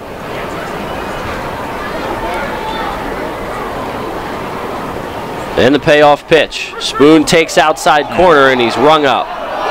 Now Spoon not happy at all, arguing with the home plate umpire, Tim McCaffrey, and it's the most animated we've seen Spoon so far this year, arguing a call, and Lexi Casilla trying to settle him down, but Spoon not happy about that call on the outer half. Yeah, and it might have to do with the ball that was called a couple of pitches earlier. He starts to think he knows where the bottom of the strike zone is, and then a similar pitch, he's rung up. Now here's Alexi Casilla. He tries to slap hit one. He fouls it to the backstop. And we've seen Casilla try to do that on several occasions over the last few games. He had a slap hit, base hit the other day in Southern Maryland in a tie game. He eventually scored the go-ahead run in that game, so it worked out. He takes high here, 1-1. The other thing about that strikeout, it's a key spot, a chance to get on to start the inning. The 1-1 to Casilla. Curveball outside corner, 1-2. Changes the whole inning if Spoon gets on, and Spoon's already stolen a bag tonight. That could have been part of his game plan if he had reached. The 1-2 to Casilla. Chops this one up the middle, swung at a high pitch. Second baseman Nina has it over to first, and Casilla's retired for out number 2. Slow hook, and he just tried to stay back as long as he could to hit that one up the middle, just a little earlier than he wanted to be to roll it over towards second. And Hamburger tonight, he's used every area of the strike zone, in, out, up, down. Really no 2 pitches back-to-back have been the same, changing speeds, and he's shown a lot of that since the beginning. Hasn't necessarily saved stuff for later in the game, but he's got quite the arsenal. Now Zach Wilson swings at the first pitch, pops it up left side of the diamond. Should be the inning ender. It'll be the shortstop Brignac calling everybody off to make the grab. It's a 1-2-3 inning and a quick one for Hamburger. We've played 5 full in York. It's 2-0 Revs. We'll go to the top of the 6th after a quick commercial break on Sports Radio 1350 WOYK. As you clean it out, keep in mind Community Aid's looking for your lucky leftovers. After you wrap up your yard sale, donate what's left over at your closest Community Aid Drive-Up Donation Center. They're attached to each of Community Aid's incredible thrift stores in our area. Hanover, Harrisburg, Lancaster, Mechanicsburg, and Selinsgrove. Community Aid wants your lucky leftovers to help more than 750 local charities. Learn more at communityaid.net. But don't forget, give your lucky leftovers to Community Aid. Neighbors helping neighbors.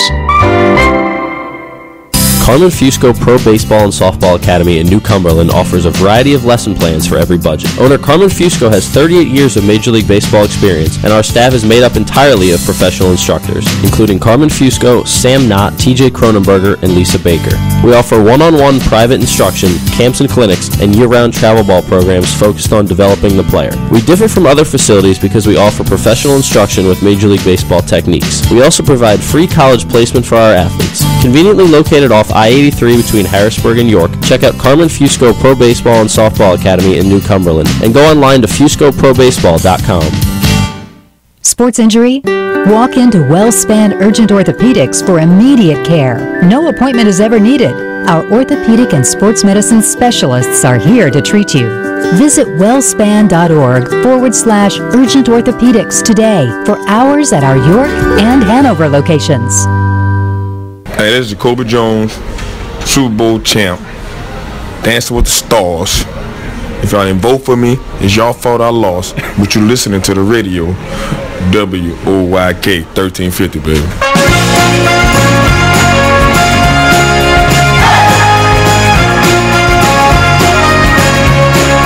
Hey! 2-0 York, top of the sixth. Dominic Severino's worked into the sixth. It's a little bit past the 8 o'clock hour, so we'll give you a quick pause for a station identification here. First in York, first in sports. Your only local sports station. The new Sports Radio 1350, WOYK, York, Pennsylvania. Michael Marcantonini alongside Darrell Henry in the booth at PeoplesBank Park. Happy to be back home. Revs opening their second home stand of the season. 3 this weekend with New Britain. Revs fresh off 3 wins. They lead this one 2-0 in the top of the sixth. Dominic Severino's first pitch of the inning is a fastball right down the heart of the plate for a strike. It's 0-1. Angeles Nina, Darren Ford, James Skelton, 9-1-2 for the Bees. Severino back to work. Here's the 0-1. That one's low, 1-1. Darrell, Severino's worked quickly tonight, and he's been really efficient with his pitches. He's pitching to contact well, and he's just been fantastic tonight. He has. I love it. Fun to watch. Very confident in what he's doing. Quick outs early in counts. The 1-1. Nina takes for a strike, outer half. Another good fastball from Severino, who's now at 71 pitches on the night. He's working with a 2-0 lead. Now Severino's 1-2. Low and outside. They'll appeal down to first. No swing. It's 2-2. Well, Severino only has 1 strikeout tonight. It was a strikeout swinging of Jonathan Galvez, struck out to end the 4th. Everything else has been put in play, and the defense behind Severino's been excellent. 2 balls, 2 strikes, no outs. And the pitch. Swing and a miss. Make that 2 strikeouts. Good looking pitch down in the zone. Severino gets Nina swinging. Now back to the top of the order with 1 out and none on. And it's interesting because he's gotten so many pop-ups and fly balls tonight, but he's also been down in the zone so much. So a little bit of mixing heights and eye levels, and all part of his game as well. He came into this inning tonight 49 strikes, only 19 balls. It's been awesome. Back to the top of the order. First pitch swinging is 40, launches it out to left center. And that ball is off the wall in left center. It gets by Spoon. This is going to be at least 2. Silva picks it up. The throw into third, not in time. It's a 1-out triple for Darren Ford. It hit off the left center field wall, about 5 feet higher, and that ball's out. Luckily for Severino and the Revs, it stays in the yard, but that's the first really ball scorched off of Severino tonight's second extra base hit. Yeah, I'm surprised, and I think Witherspoon was also, at how hard it came off that padding on the bounce. That really shot back, and once it got by him with Ford speed, an easy 3. Now the corners will come in for the Revs. First pitch to James Skelton is a ball outside. 1-0. 2-0 Revs, top of the 6th. The Bees are threatening after the one-out triple from Darren Ford. Pitch low in the zone, 1-1. 2-0. So Ford triples with 1 out. That sets up Skelton with an RBI situation in less than 2 outs. Skelton in the 2-hole, came in hitting .269. He's 0 for 2 tonight. Severino's 2-0. Fastball in for a strike. Good pitch there, 2-1.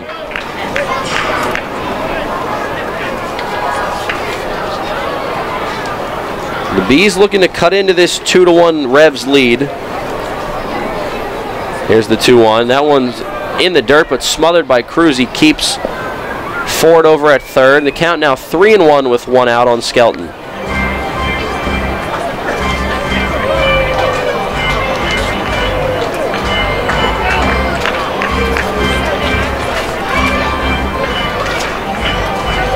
Well, with runners in scoring position, the Bees hitting .230 as a team this season. And the 3-1, swing and a miss, change up in the zone, 3-2.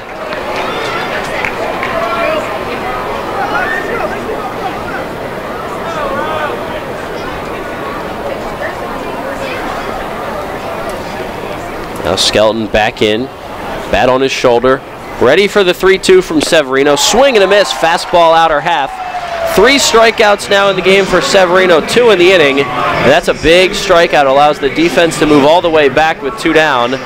Runner still on third, and the Revs still up by 2. And Skelton, a pretty good contact hitter for New Britain, doesn't strike out much. And Severino worked him over pretty well there. He's trying to earn another 0 on the board against the top/heart of their order here.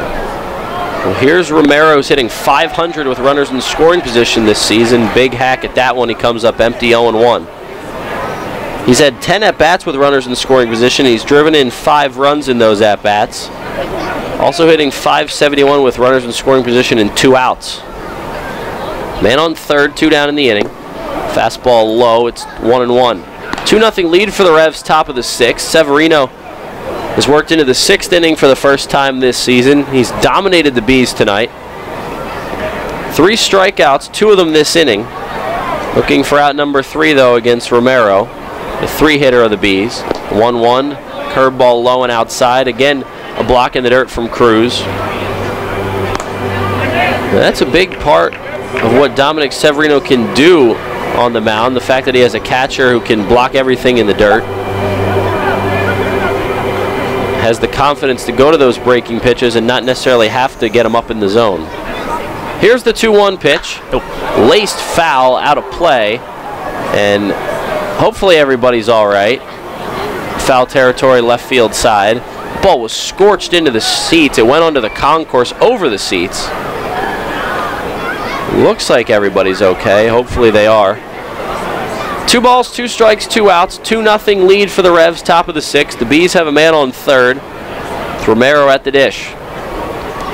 The 2-2 pitch from Severino. Swing and a miss. He strikes out the side. Dominic Severino through 6 shutout innings. Second straight Revs starter to go 6 shutout. And he preserves the 2-0 lead. We'll go to the bottom of the 6th after Severino strands a runner. No runs, 1 hit, no errors, and 1 left.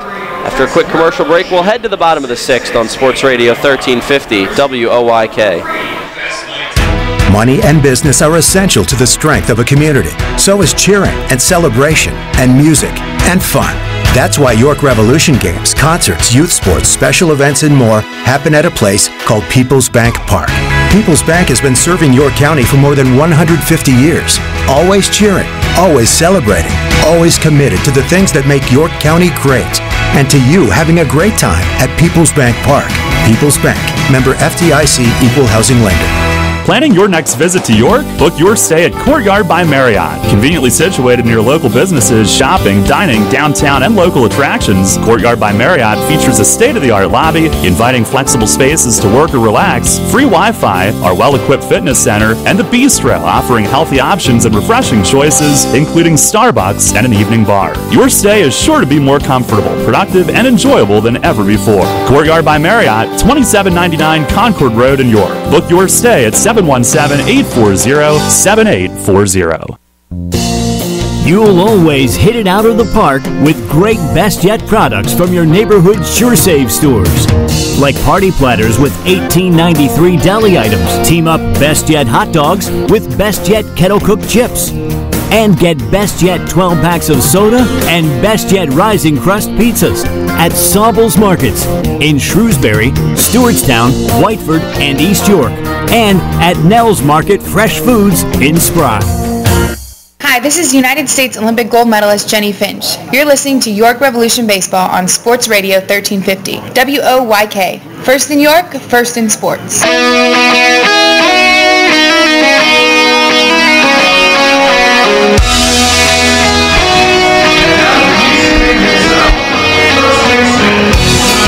2-0 Revs, bottom of the 6th. Michael Burgess will lead things off against Mark Hamburger, who's been solid through 5 innings of 2-run ball, but Dominic Severino for the Revs has bested him.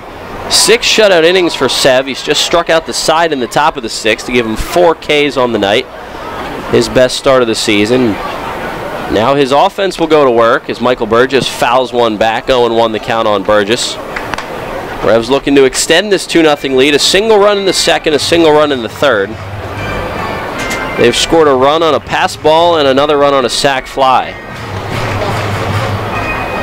Burgess, Dotel, Silva, 5, 6, 7 for the Revs.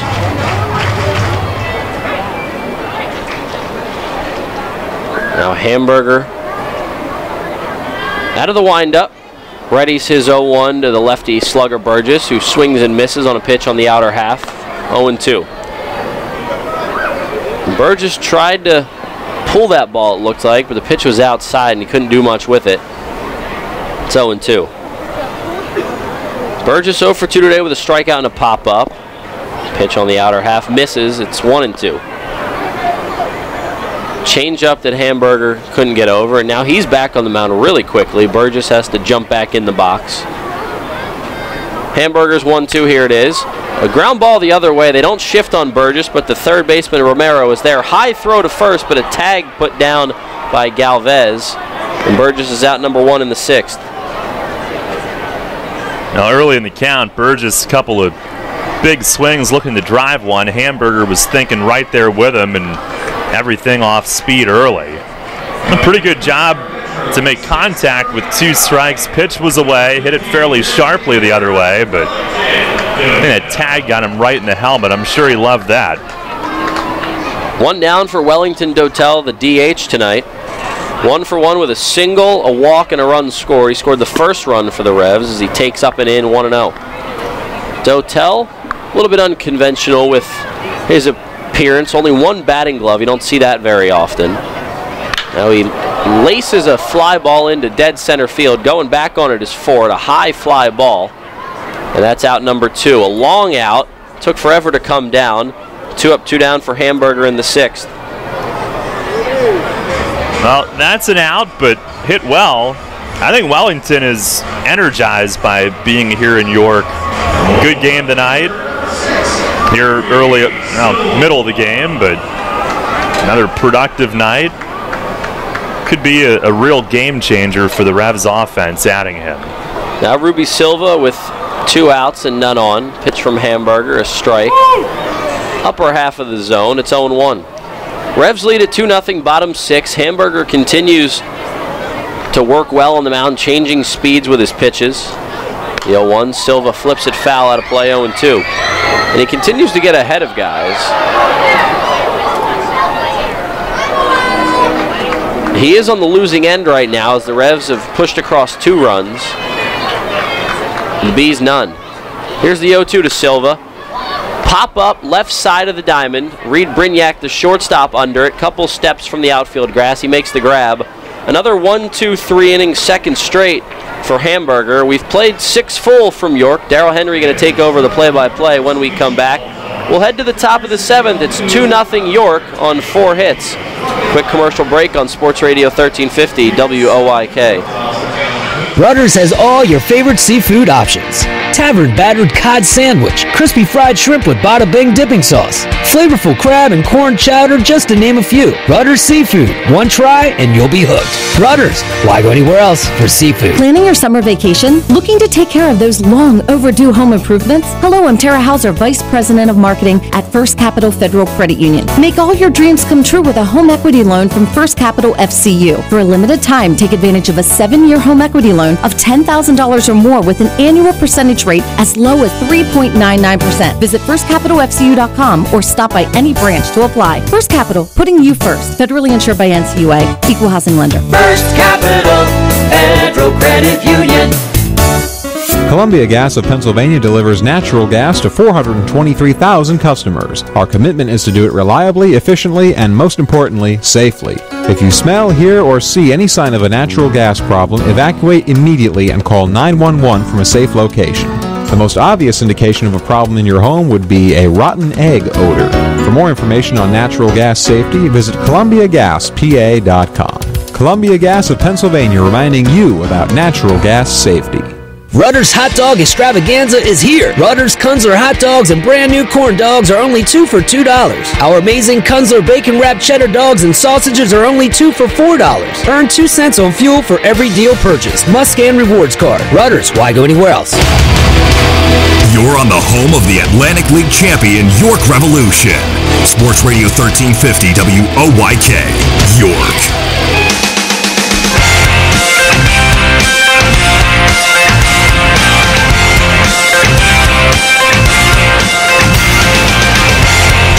Going to the 7th inning here at PeoplesBank Park tonight. 2-0. The Revs lead it. Each team with just 4 hits.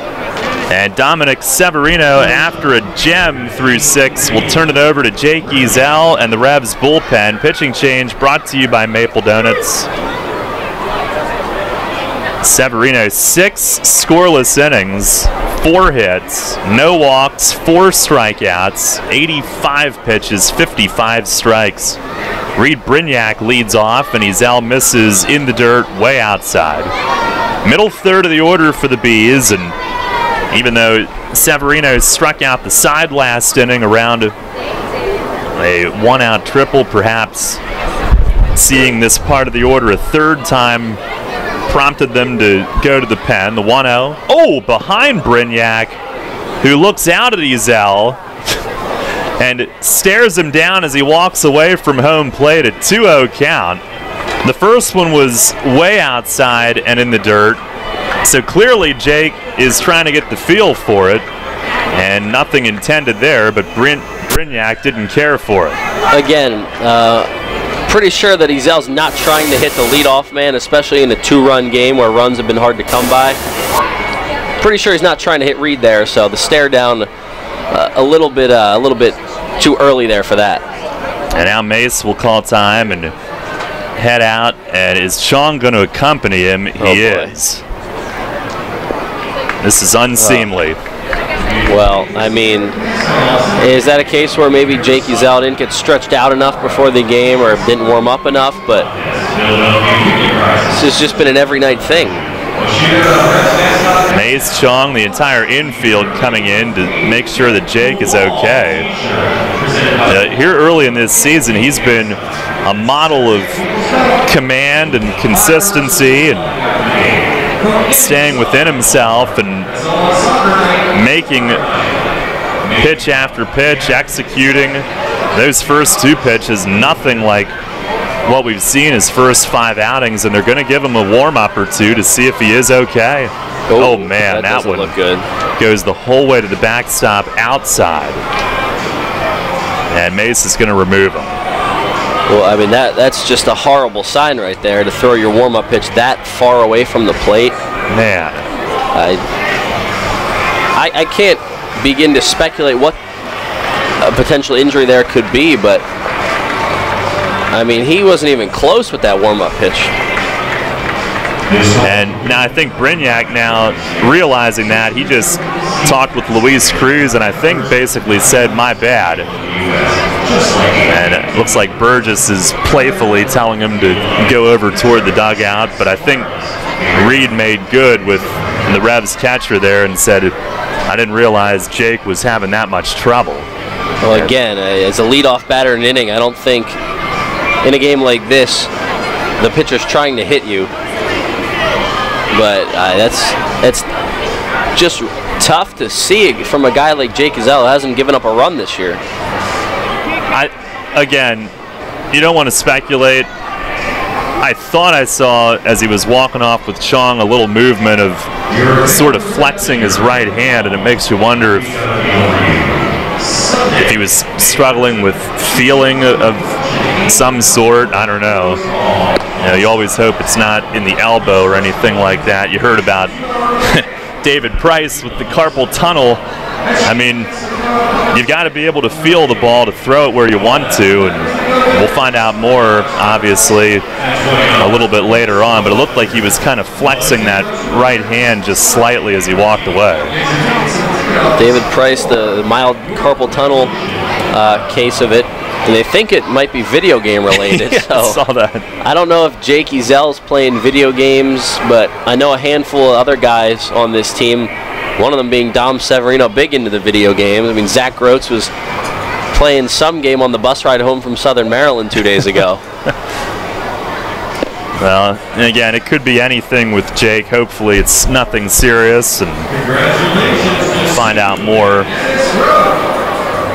It's unsettling, though, to see another quality pitcher come out. It was about a week ago, a little over a week ago, saw the same with Frank DiGiulio. His looked a little more severe, but you just never know. With him, we saw him reaching at the elbow right away and favoring it. And with Ezel, he tried to stay in, threw another warm-up pitch, didn't really seem to react in pain much other than that little maneuver I saw flexing his hand coming out. That's why it made me wonder if maybe there's some issue with feeling, but again, the last thing we want to do is really speculate about it. Well, on the bright side, looking back to Dominic Severino through 6 shutout innings, his 6 shutout innings now over the last 4 games give Revs starting pitchers 22 innings, giving up only 2 runs. That's an 0.82 ERA. Wow. Is that good? That's pretty darn good. I mean, better than what we've seen over the few games before that. The Revs hit a little bit of a rough patch before this 3-game winning streak they're on, and include tonight 4 straight outings that all 4 of the Revs starters have given Mark Mason and company at least 5 innings of work. Sev went 6, Atkins went 6, and then before that Detweiler and Goss each went 5. Detweiler the only man to give up a couple runs, and he only gave up 2, so this starting staff is dominated. Yeah, this is game number 13 for the team, and in 12 of those 13 games, starters have put the team in position to have a chance to win. The only one that really got away was Atkins in Lancaster, and we found out later that it was some of that kind of spring training dead arm that a lot of pitchers get, and he happened to get it in his second start, which for a major league guy would kind of be in the middle of spring training somewhere when you consider the differences in length. But the rotation has been a huge boon to the Revs' success here early this season. Now Westfall will inherit this 2-0 count. He had as much time as he needed to warm up, given the nature of Ezel's departure. Well, in situations like this always confuse me because Westfall inherits the count, but isn't it something like if the batter strikes out, one pitcher gets it, but if he gives up a hit, one of them gets it? It's funky like that. Yeah, I think walk and strikeout is based on count. Anything in play, I think, is based on who comes in. 2-0 pitch, it's right there for a strike as Westfall looks to come back in it. Now that's Brian's job next door to know all about that. Sure, he's talking it over right now. Westfall ready. Here's the wind, the 2-1.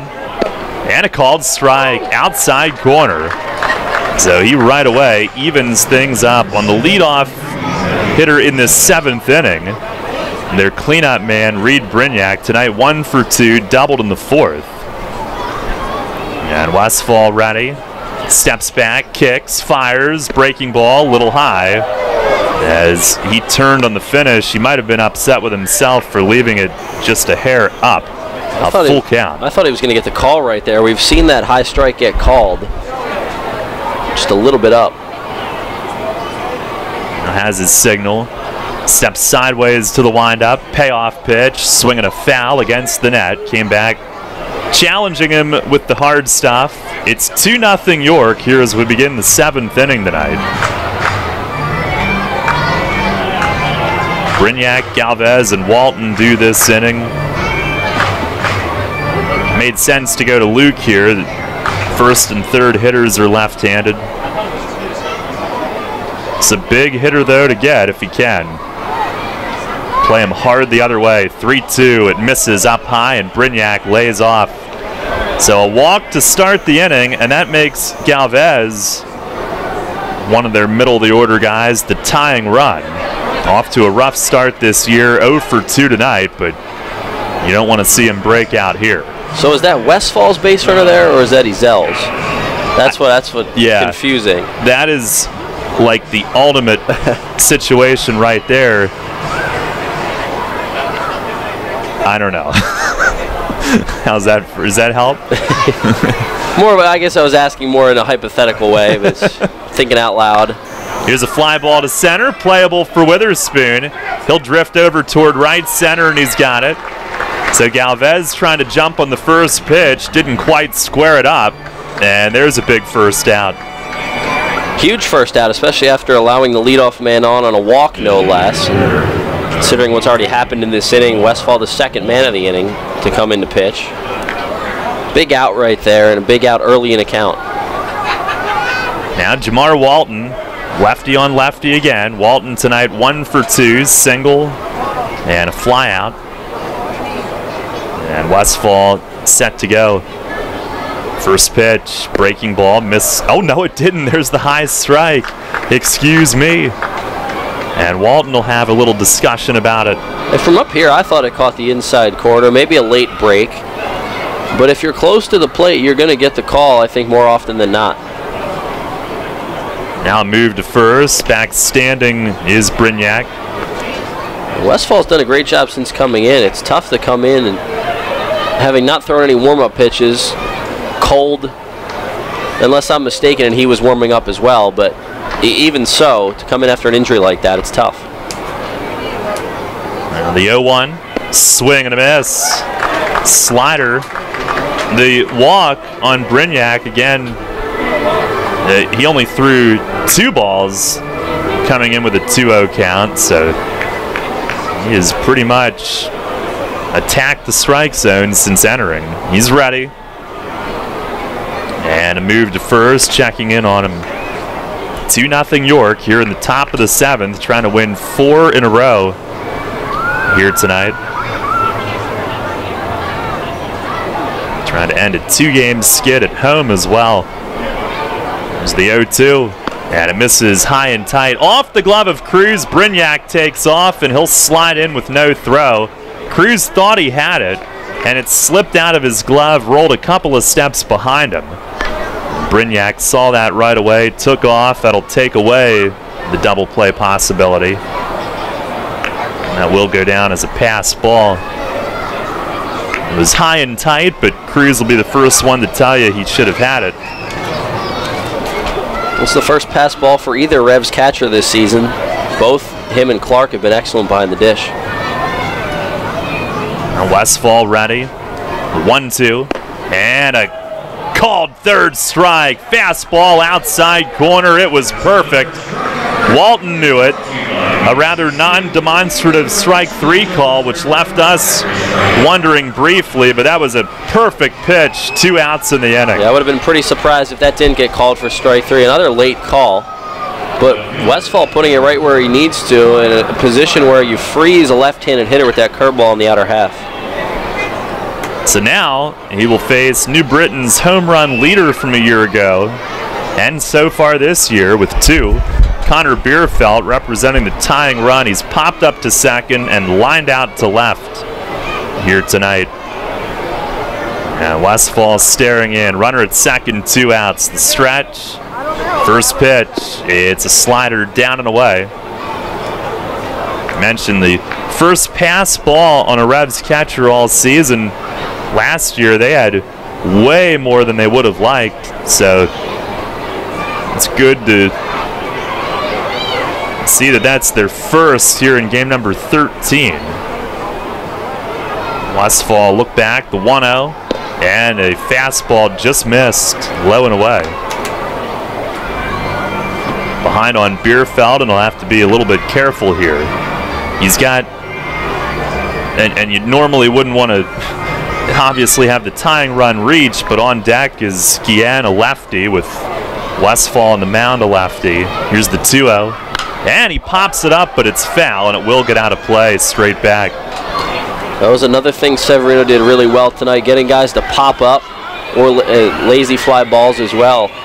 Pitched really well to contact, and right now Westfall has the first 2 outs and really needs to get that ender here, keep it a 2-0 game. 2 balls, 1 strike. Takes a deep breath as he gets his signal. The 2-1, swing and a drive, deep left field. Is it high enough? It is off the wall. It'll stay a lead for York. Silva plays the carom and holds Bierfeld to a single. Brignac scores on it. It's 2-1. It hits the WellSpan health sign on the fly, halfway up the nemesis, or maybe even a little bit higher. But he might have gotten it off the end of the bat, and it stays in the park. It's 2-1. Big sigh of relief right there from, I guess, everybody in the park that's here for the Revs. I mean, that's a few feet from being a tie game right now. Now Fletch will come out for a chat, but that changes the whole inning now that ball stays in the park. Instead of a tie game, it's 2-1. I think that's going to stress out Brian a little more, because the runner that scored was the guy who's Ezel pitched to and then came out, and then Westfall finished the at-bat. That one's going to be tough to figure out. I'm still confused about it, but a 2-1 game right now, I think it shows you that the Revs can't just expect to win this game with 2 runs on the board. And watching Bierfeld, he seems to get some backspin, so when that ball left the bat, that was hold your breath time, but I think he got it off the end. Ricardo Gomez up for York. So now facing Guillen, the tying run at first base. And Westfall the pitch, swing and a miss, a slider. And what a great job by Silva also playing that carom through a strike to second. It keeps the tying run at first base. That was huge. Silva knows that wall pretty well. He's played a ton of left field and played that one perfectly. Again, 2 pop-ups tonight. The stretch from Luke. The 0-1, swing and a miss, slider down and away. He's had him fanning on back-to-back sliders. Guillen is the K-man tonight. Luke just wants an out any way he can get it, though. Revs up 2-1 here in the 7th inning. And he nods yes, he's ready. The stretch. And the 0-2. Fastball missed away. Fans groaning upon that. A little bit off the plate. If he gets Guillen, it can keep that run unearned for what it's worth after the pass ball. He's ready. And now the 1-2. Swing and a miss. He struck him out. A slider down and away.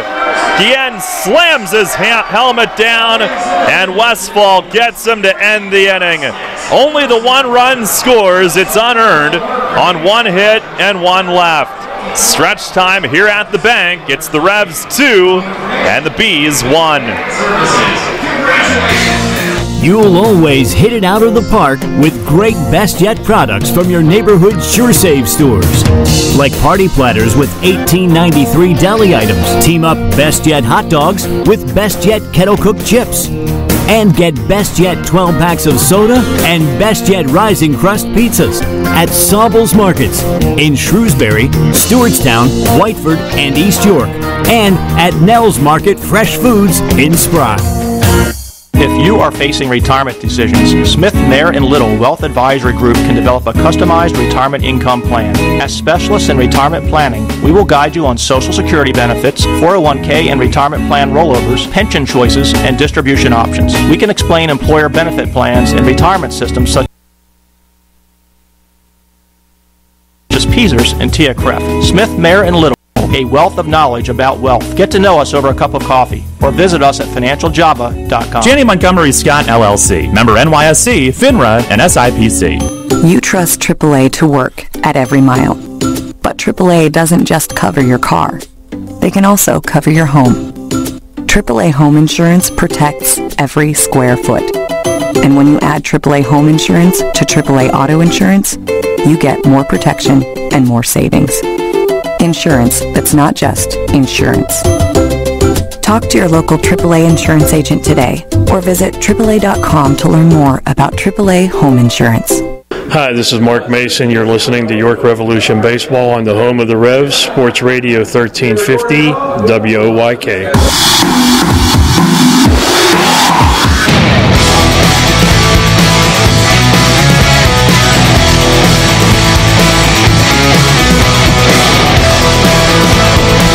Stretch time here at PeoplesBank Park. Revs lead it 2-1. Bees cut it in half, but that's all. That run is charged to Ezel with the 2-0 count. That walk belongs to him, but it is unearned, and Westfall limits them to one run.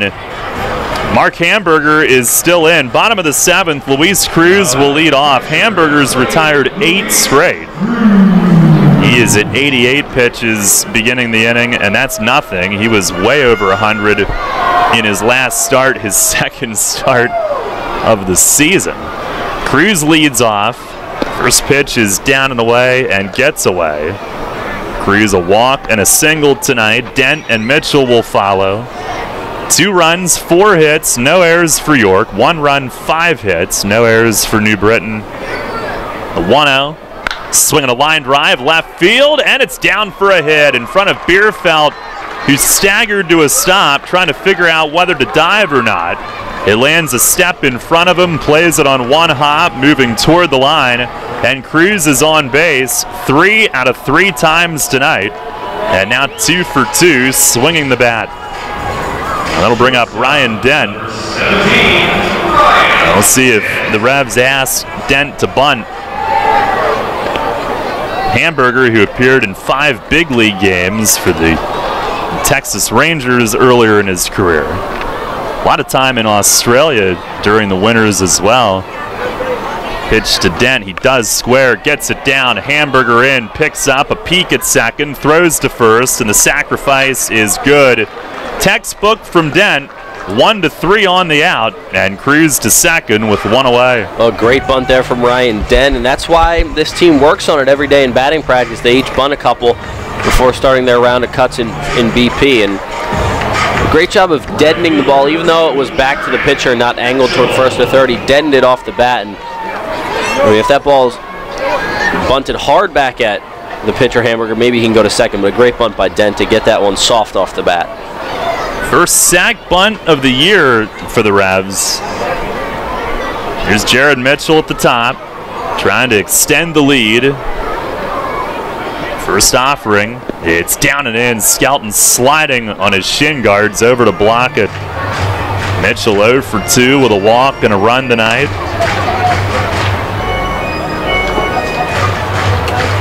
Hamburger, when he pitched in Australia, he was known to skateboard to the stadium, and he slept in his camper. Of course he did. Parked it at a teammate's house, had a bed in the back. Here's the stretch, the 1-0. And that's a called strike, outer half. That is pretty cool. And there was a big article, I think it was ESPN the magazine or Sports Illustrated a couple of years ago. Daniel Norris pitches for the Tigers. That's right. Does that in the offseason, sleeps in his Volkswagen camper van, just kind of travels around. Cooks in it too. Now look back, the 1-1, and it misses outside. Hamburger a couple of years ago was the Australian Baseball League ERA leader. 1.90 for the Melbourne Aces.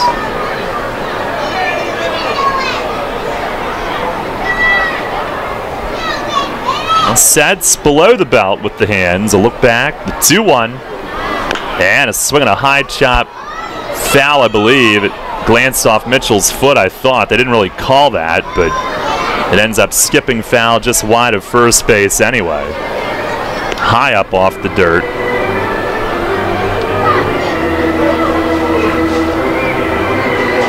Hamburger went to Mesabi Range College. He went to a tryout for the Twins at the Metrodome and was signed from there. He was undrafted originally, but went to a tryout at the Metrodome, got a $2,000 signing bonus. With the Elizabethton Twins in 08, he was their closer of the year. A couple of years in the Twins system, traded to the Rangers for Eddie Guardado. Everyday Eddie. Look back, the 2-2. And a slider bearing inside, and Mitchell's rung up, and he is livid as he hollers at Tim McCaffrey, who takes off the face mask and stares at him. And Mitchell, every bit as animated as Witherspoon was a couple innings ago, if not more. A couple more words from Jared, and Tim finally says to him, "That's enough." And I think it's the width of the strike zone, but also the lateness and nonchalance of some of these calls. Yep. Yeah, and it's one thing if you're going to make the call and be sure of it, but the late calls is what upsets a lot of players at the plate. They want to know right away, and if they think the umpire doubts it a little bit, then they doubt it. Here's Spoon now with 2 outs. First pitch, a check swing tapper in front of the plate. Skelton out, fumbles, and can't make a throw. Spoon is safe. Cruz goes to third, and an opportunity still. A swinging bunt. Skelton came out, missed it twice with the bare hand, and it will go down due to Spoon's speed as an infield hit. Well, and Spoon's speed is the reason that the catcher Skelton tried to grab that as quick as possible and fumbled with it. You saw, we both saw it, Darryl, and that's a play where Skelton usually, you think a catcher usually can get to that even with the speed of the runner and throw to first, but he tried to rush it and then couldn't grab it.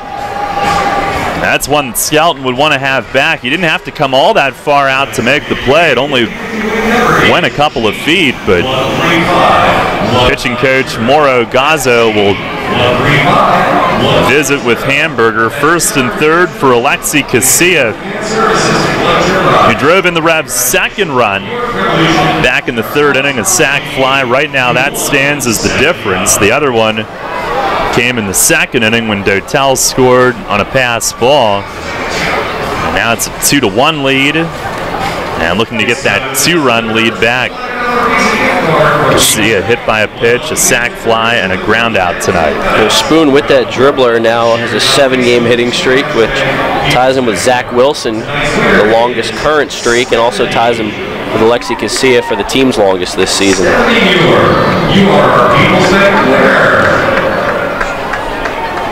Hamburger now 97 pitches. He'll face Casilla. They do have Tyler Higgins up in the bullpen, right-hander. And first and third for Alexi. Up 2-1 here in the 7th. Here's the stretch from Hamburger. And the first pitch, up and in. He spins away. Well, I missed a hit from Spoon. He had one in the third, so that's when he extended it. But another multi-hit game for him. And Mace staying with him in that 2 spot in the order. On base twice tonight. Stretch. The 1-0, and that's outside. So a hitter's count for Casilla. He'll look to be on the one that he prefers in this spot. Hamburger, who played basketball, rugby, tennis, football, and baseball in high school in Minnesota. As he steps off. Mounds View High School in Arden Hills, Minnesota. How did he manage that? I don't know. Can't imagine. Here's the 2-0. That misses high. Zach Wilson awaits next. 3-0 on Alexi. Wouldn't some of those seasons run together? I mean, usually you can only play 3 max unless the scheduling somehow works out in your favor, but it's wild. 3-0 green light, but he came up empty. Big rip from Casilla. Maybe trying to put the game away with that swing. Yeah, he wanted to go yard right there. He really did. Trying to launch that thing. Hamburger had some downward movement on it. Got the swing and miss. 3 balls, 1 strike. Peeks over at first on Spoon as he comes set.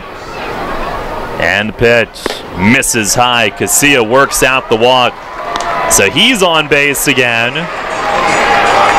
As he playfully helicopters the bat down in front of Zach Wilson, who will be next. And he'll be facing Tyler Higgins as Wally Backman comes out and points to the New Britain bullpen. So pitching change brought to you by Maple Donuts. Hamburger's night ends on his 102nd pitch. And Higgins will come in with the bases loaded and 2 outs. Bottom of the 7th, Revs leading it 2-1. Wilson at bat when we come back. Everything you've worked for may be facing a hostile takeover, but step outside the boardroom and look around. Not taking care of business right now could leave you dealing with a hostile takeover by crabgrass later this summer. And broadleaf weeds are just beneath the surface, ready to take their share of your turf too. Prevent hostile takeovers. Call Heritage Lawn and Landscape Care and give your lawn a good, healthy start this year. Heritage Lawn can apply crabgrass pre-emergent and quality fertilizer now to fortify your lawn for later. HeritageLawnandLandscape.com. World-class care right in your backyard. Remember rushing to the newspaper in the morning to read all about that Revs game from the night before? Was it?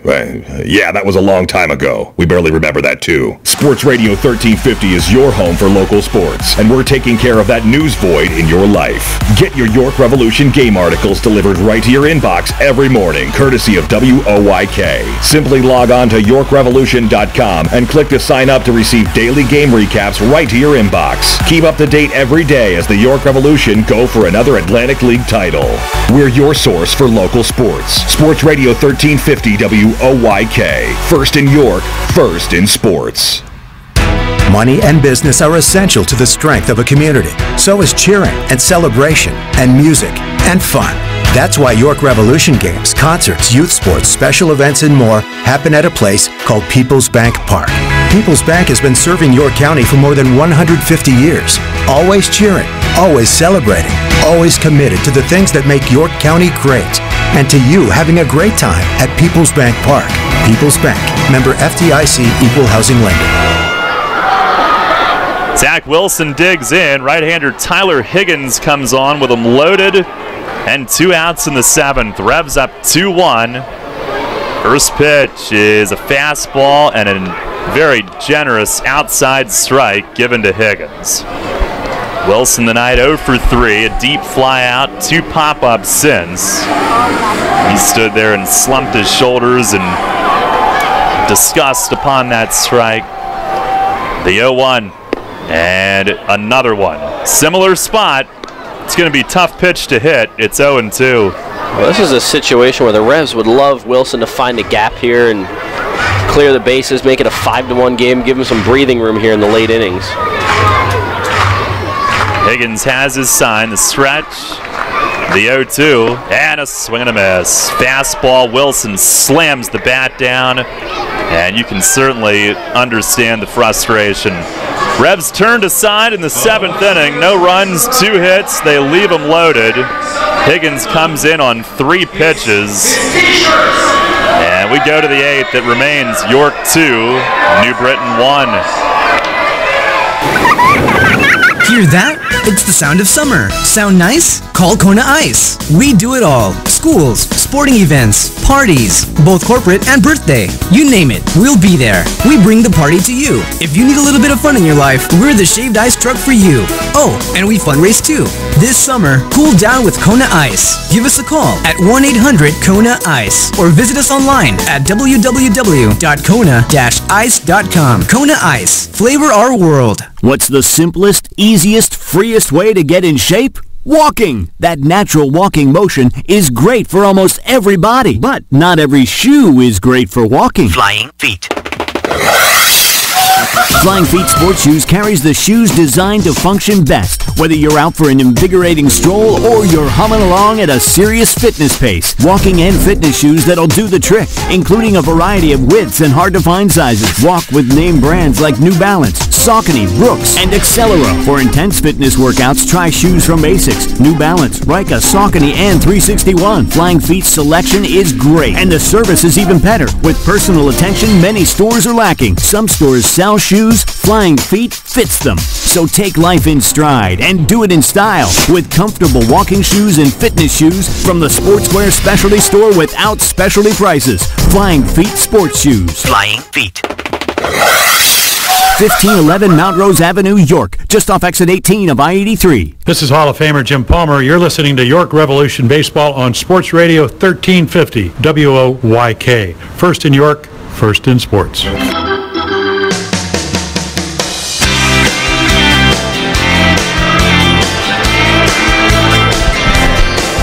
Go to the 8th. Ricardo Gomez comes on. It remains a 2-1 Revs lead.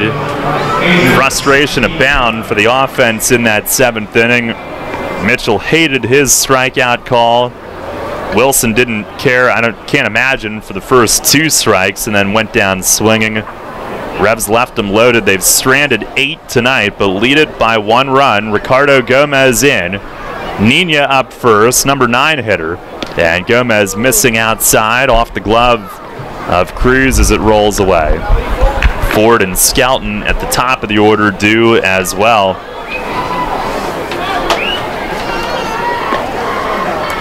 Gomez will take a moment and smooth the dirt at the landing area. It's his 3rd outing. 2 innings, 4 strikeouts. His totals so far. He's been good. And now the 1-0, missed a little high. They felt like after that last appearance that he was ready for his normal late inning role, that coming on Sunday in Lancaster, so it's been a while for him. Now ball loose from Mike Heppel in the New Britain bullpen, time called. Rolled out toward third base. 2-0 on Nina. Another ball loose. The third base coach stopped it, but time was asked for anyway. Ricardo's got his hands on his hips like, come on, let's go now. It's Miguel Gomez, their hitting coach, coaching at third. Now ready, the 2-0. And there's a strike, outside corner, and now it's Nina's turn to shake his head on it. Well, another call that honestly was a little bit late. Another one that you definitely can make a case on. Now ready, here's the 2-1. Swing and a miss, high gas. Gomez trying to come back and get Nina, who came in hitting just over 100. Fell behind him 2-0, but now evens it. Well, Gomez has such a nonchalant delivery until he comes to the plate, and then it's just zoom, zoom, zoom out of the hand. It's so effortless the way he breaks from the hand and gets into his windup, and then the arm coming forward, and then it's gas. Already, here's the 2-2. Swinging a ground ball, and it's through into left, base hit. So he came back to even it. But with the Revs guarding the lines, no doubles, Nina takes advantage. Just his 5th hit in 38 at-bats this season, and the tying run is on. And that could be a ball that Zach Wilson gets to if they're not guarding the lines there, but still, that's pretty well in the hole, so that would have been a really tough play for Zach. So pretty much a clean hit there, regardless of where the defense is. Now here's Darren Ford at the top of the order, 2 for 3 tonight, a triple in the 6th. Wilson creeps in at 3rd, pitch from Gomez, Ford squares, pulls back, it's a called strike. Ford, who last May had his season disrupted by an ACL tear when he was with Somerset, he's back already. Now the stretch from Gomez. And the 0-1, he squares, pulls back, and that's a strike, a slider. And you would figure the bunt will be off now. It's 0-2.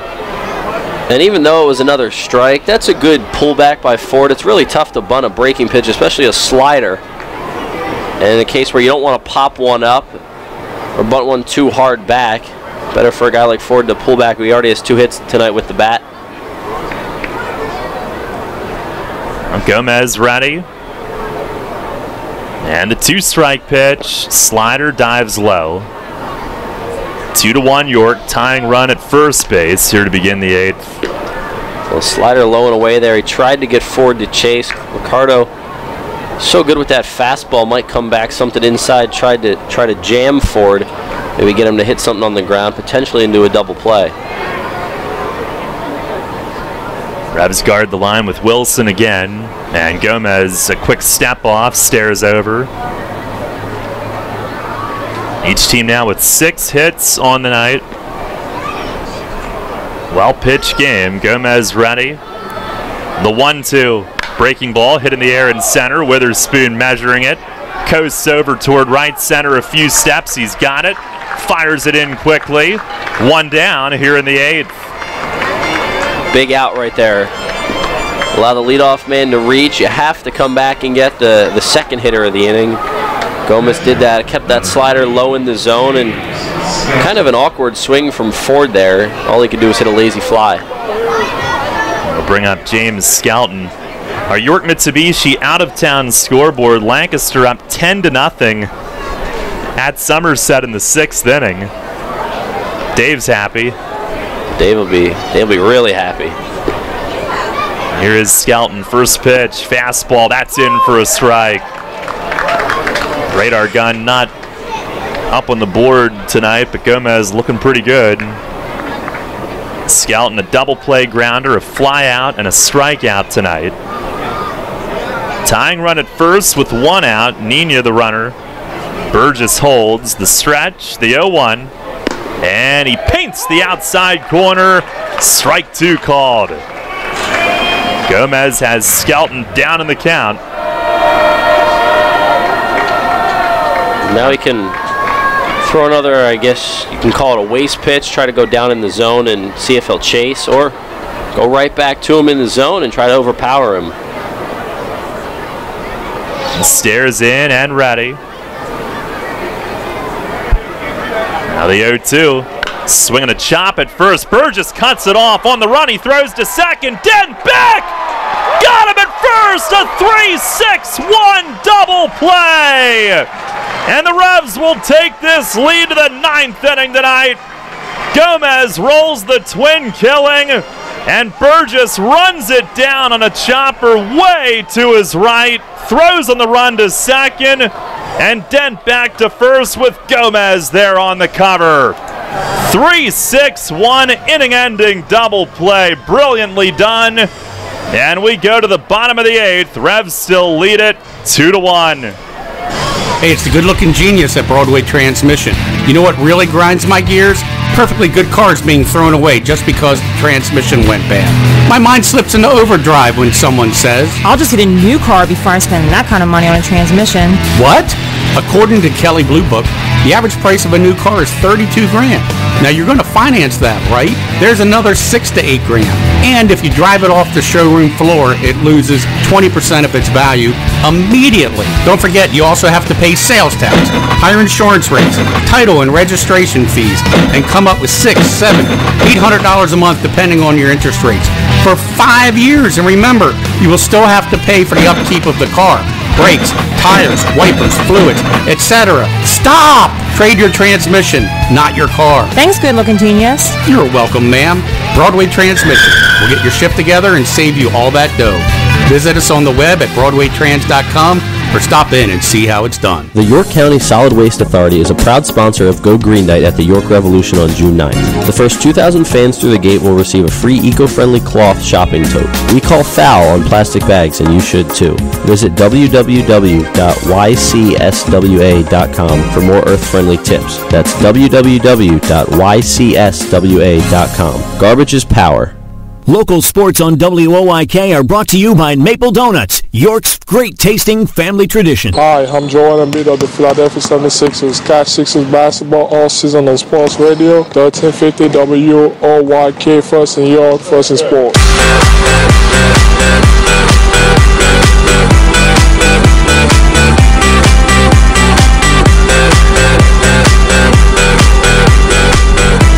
Bottom of the eighth, 2-1 York still. And the man who started that brilliant double play, Michael Burgess, will lead things off for the offense. Right-hander Mike Heppel is the new pitcher for New Britain. He's a returning member of the Bees.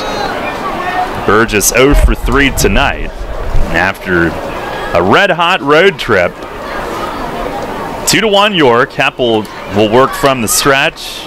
Righty fires overhand, and it's a fastball for a strike. 5 outings for him, 4 1/3 scoreless innings, only 2 hits allowed. 1 walk, 3 strikeouts. He's done a good job early in the year. There's the 0-1, and that misses in the dirt. The Bees in the 9th, and assuming it's Junior Rincon, it'll be 3, 4, and 5 due.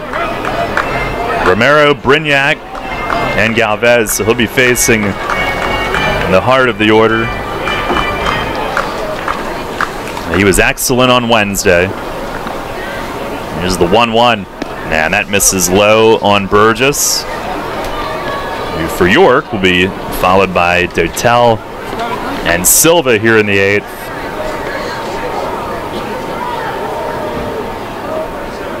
Heppel, 6th-year pro, second with New Britain. And a 2-1, and it's a called strike in. Evens things up. Began his career, Heppel did, with the Washington Wild Things in the Frontier League. He was signed by the Mets, 3 years in their system, reaching Double-A. The 2-2, and a swing and a miss. High fastball to get Burgess. 1 down in the 8th. We'll pause for station identification. This is Revolution Radio. First in York, first in sports. Your only local sports station. The new Sports Radio 1350, WOYK, York, Pennsylvania. 1 down. Here is Wellington Dotel. 2-1 York here in the bottom of the 8th. Dotel tonight, a walk, a single, a deep fly out, and a run scored. First pitch, he takes all the way, and it's a 2-seamer in for a strike. Heppel, he was with Binghamton in 2016 when he reached Double-A. The 0-1, taking all the way again. 2 quick strikes. Were they the Rumble Ponies by then, or were they still the Mets? I think they were still the Binghamton Mets at that point. I do like the Rumble Ponies. Even though I don't understand it, I like it. Here's a foul tip back to the net. 3 fastballs in a row. Dotel fouls that one off. Tebow still balling there? Binghamton? Yeah. As far as I know. It's up there on the unique minor league team names. Another 0-2.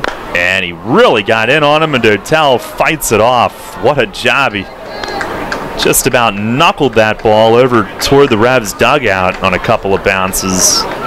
He waited as long as he could. He's really in protect mode up there.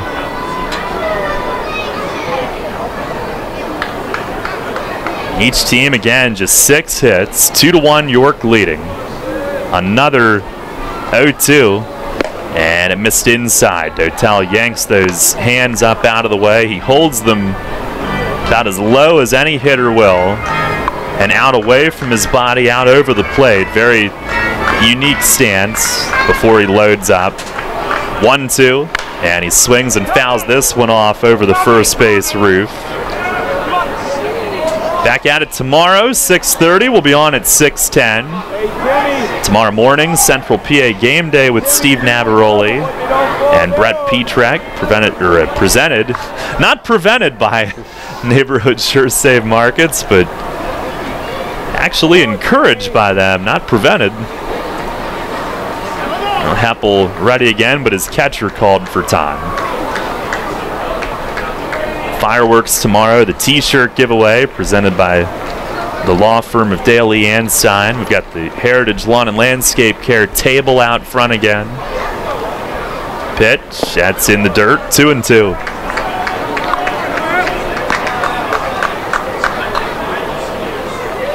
Inside the park, fireworks, of course, tomorrow.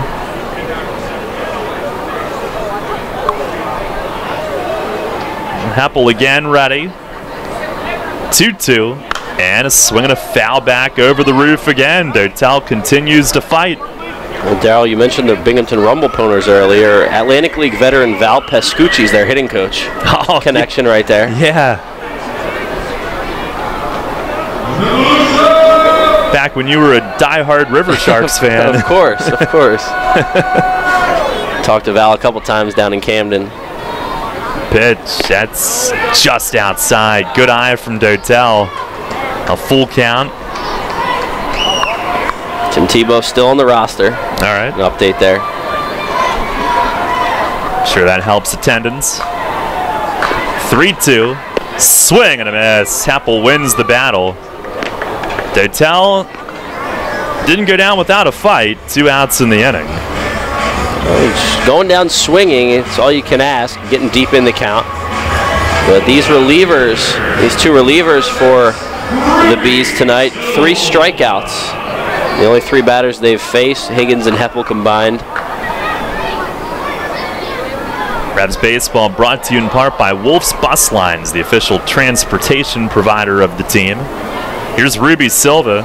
And he swings, drills one deep left center, Ford back on the track, and he runs it down. Silva struck it like it was hit out of a cannon, but Ford runs it down a step shy of the wall padding in left center, just wide of the LED lights where it originally looked like it was headed. A 1-2-3-8, and we're going to the 9th. Junior Rincon time for the Revs. They lead it 2-1. There's a lot of talk out there about good health care. We all want a good plan. But step outside and take a good look at all those beautiful trees and shrubs in your yard. Do you have a plan to maintain their good health? Heritage Lawn and Landscape Care has a veteran staff of 12 fully licensed and trained tree health care professionals to rely on, including 10 certified arborists and 3 PA certified horticulturalists. So don't let your trees and shrubs fend for themselves against Mother Nature. Visit heritagelawnandlandscape.com and get world-class care right in your backyard. Donegal offers car and homeowners insurance at rates that are very competitive. So competitive that Donegal's car insurance rates are among the lowest in the state. And if you insure your car and home with Donegal, Donegal will take up to an additional 10% off their already low rates. Donegal, a better value. Contact Coatman Kunkel Insurance at 717-854-0300 or stop in at 3217 East Market Street, York. Locally owned and operated by Pam and Rudy Kochman. Coatman Kunkel Insurance. Remember when an app was listen only? Oh yeah, that was kind of us, wasn't it? Well, we have a new app. Download the new WOYK app on the Apple and Google Play stores and take Sports Radio 1350 on the go like never before. Listen on the go like always, and now get easier access to archived games and programs on demand. Watch WOYK game broadcasts on YouTube and so much more. Search the new WOYK on the Apple and Google Play stores and download today. It's not just an app, it's a lifestyle. Sports Radio 1350. First in York, first in sports. Hi, this is Dan Patrick. Join me weekday mornings at 9 on Sports Radio 1350 WOYK.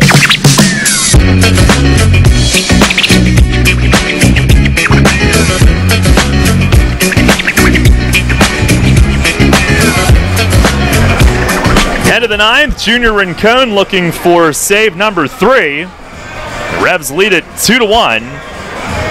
Team has 4 saves. He's got 2 of them. Robert Carson had a 2-inning save opening night. Zach Groats had a 4-inning save Tuesday night. But Rincon has been the one used in the more traditional 1-inning close game roles, and he's given up 4 runs in 5 innings, 3 on 1 swing 9 days ago against the Road Warriors. The rest of the way, 4 innings, 1 run, removing that outing. And that one other run that he allowed came in a non-save situation, trailing in Lancaster last Saturday night in some bad conditions. He was lights out Wednesday at Southern Maryland. He'll face 3, 4, and 5 here. Trying to get Severino his first win, and the Revs their 4th straight. And the key for Junior is getting ahead in counts and burying guys early in counts. And we saw what happened in that blown save as he let the count run deep and let guys hang around, and eventually got the blown save and loss. First pitch to Romero, and it's a called strike, crowding him in. Romero started to protect the hands on the inside pitch, and it's a called strike as he stumbled backward a bit. And now Cruz, an issue, I believe, with his catcher's mitt. So we'll have time for this. 3, 4, and 5 in the order for New Britain. Romero, Brignac, Galvez with a 1-run lead. And Mace coming out as Chong will approach Cruz and try to help him with this, I assume, glove issue. Unless it's something wrong with his hand inside the glove, but I've got to imagine it's a lace or leather or something. I mean, is Chong a glove guru as well? I mean, does he double as that? Hopefully it's nothing with his hand, because he is the trainer after all, but you know what? Mace and Chong just love going out there together. I think it is his hand now. He'll receive a warm-up, sort of tilts his head like, They were, Chong didn't have... Well, he's calling for Clark. Chong didn't have any equipment to fix a glove, so I think it is his hand. And he is going to come out.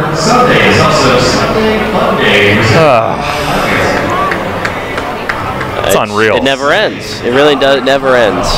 So now we know that Chong, in fact, does not know how to fix gloves. He was out there to look at Cruz's hand. And I think we saw it all with that head tilt there after the first warm-up. Is something didn't feel right. And I don't know if maybe that's a pitch that he caught awkwardly. I mean, there's a lot of small bones in the hand that you don't know are there that you can break or bruise. But that's tough. And luckily, Clark already had the gear on in the bullpen, so he didn't have to take long to come in. It is a head shaker. Another Rev leaves a game. Cruz at the plate tonight had 2 singles, the most recent one being in the 7th, and didn't notice anything bothering him at any of those points in time, but maybe he got a thumb bent back on a pitch or something. At first, he didn't look like he was in pain, but the more Chong talked to him, the more it looked like he was trying to squeeze that hand and figure out if everything was indeed okay. And Clark is in here with an 0-1 count on the hitter. Another mid-at-bat switch. So if the batter strikes out, does Cruz get the credit for catching it? We'll have to go to Brian on that as well. 0-1 on Davidson Romero. The pitch. Fastball, strike two. Outer half. Romero rolling his eyes again. Our attendance tonight just about 3,000. 2,967 here tonight. Hoping to see the Revs get a 4th straight win. Rincon has his sign. And the 0-2. Swing and a foul back. He's challenged him with heat the first 3 pitches. Rincon needs to put away Romero here without throwing a couple balls and making this thing get dicey. Got to put him away without making it interesting here. Don't let the batter hang around. Put him away right here. Curveball, fastball, whatever it is. Another 0-2. Curveball. It is strike 3. He snaps off a hammer on Romero and had him locked up. 1 down here to begin the 9th. That was nasty right there. Nasty curveball, dropping that in. Romero was frozen, and for a second, it's another late call there. I thought they were going to call it a ball low, but I mean, that thing's right there. And how do you hit that? I mean, unless you're really looking for the curve, that is a really tough pitch to hit. Oh, that was vicious. Here's Reed Brignac. First pitch, he swings, drives it deep, right field. Mitchell back and runs it down! Makes a leaping grab in front of the wall in right field. It popped loose, but the first base ump, Bill Reuter out there, said that he did indeed hang on to it. 2 down here in the top of the 9th. And Brignac hammered it to the wall, but Mitchell is there. Nothing drops out there with Jared Mitchell, and for a second, it looked like maybe that had a chance to get out. Then we saw it didn't have enough height. Jared Mitchell, my goodness, how valuable is he defensively? I mean, even if he's not hitting, which he usually is at the plate, and he is now, I mean, that dude is fantastic with the glove.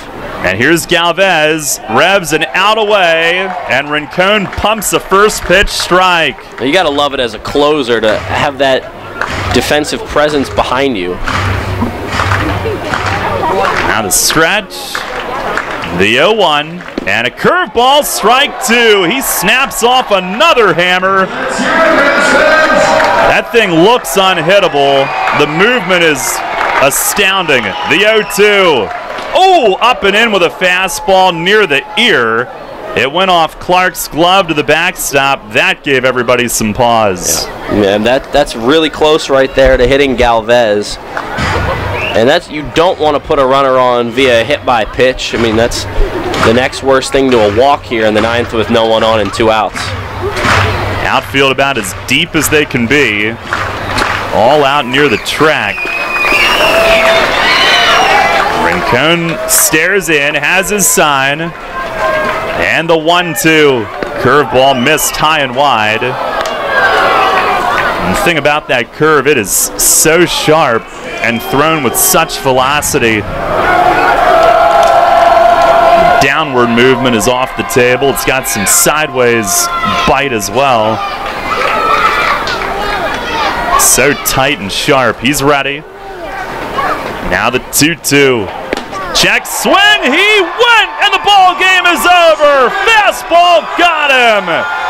Galvez offered at it, and the Revs have their first 4-game winning streak of the 2018 season. A 2-1 win in a gem here at PeoplesBank Park tonight. Junior Rincon, his 3rd save. He does it 1-2-3 in the 9th. And Dominic Severino, his first win. The Revs win their 4th in a row. And a 1-run victory for the 2nd straight ball game, 2-1. As they file through the victory line, improving to 8-5 on the still young season. And they take the opener in this homestand here tonight. Severino was brilliant. 4 relievers follow. And the offense tonight, while largely frustrated, oftentimes by the strike zone, provided just enough. Final score, the Revs 2, the Bees 1. Stay tuned, post-game show follows next.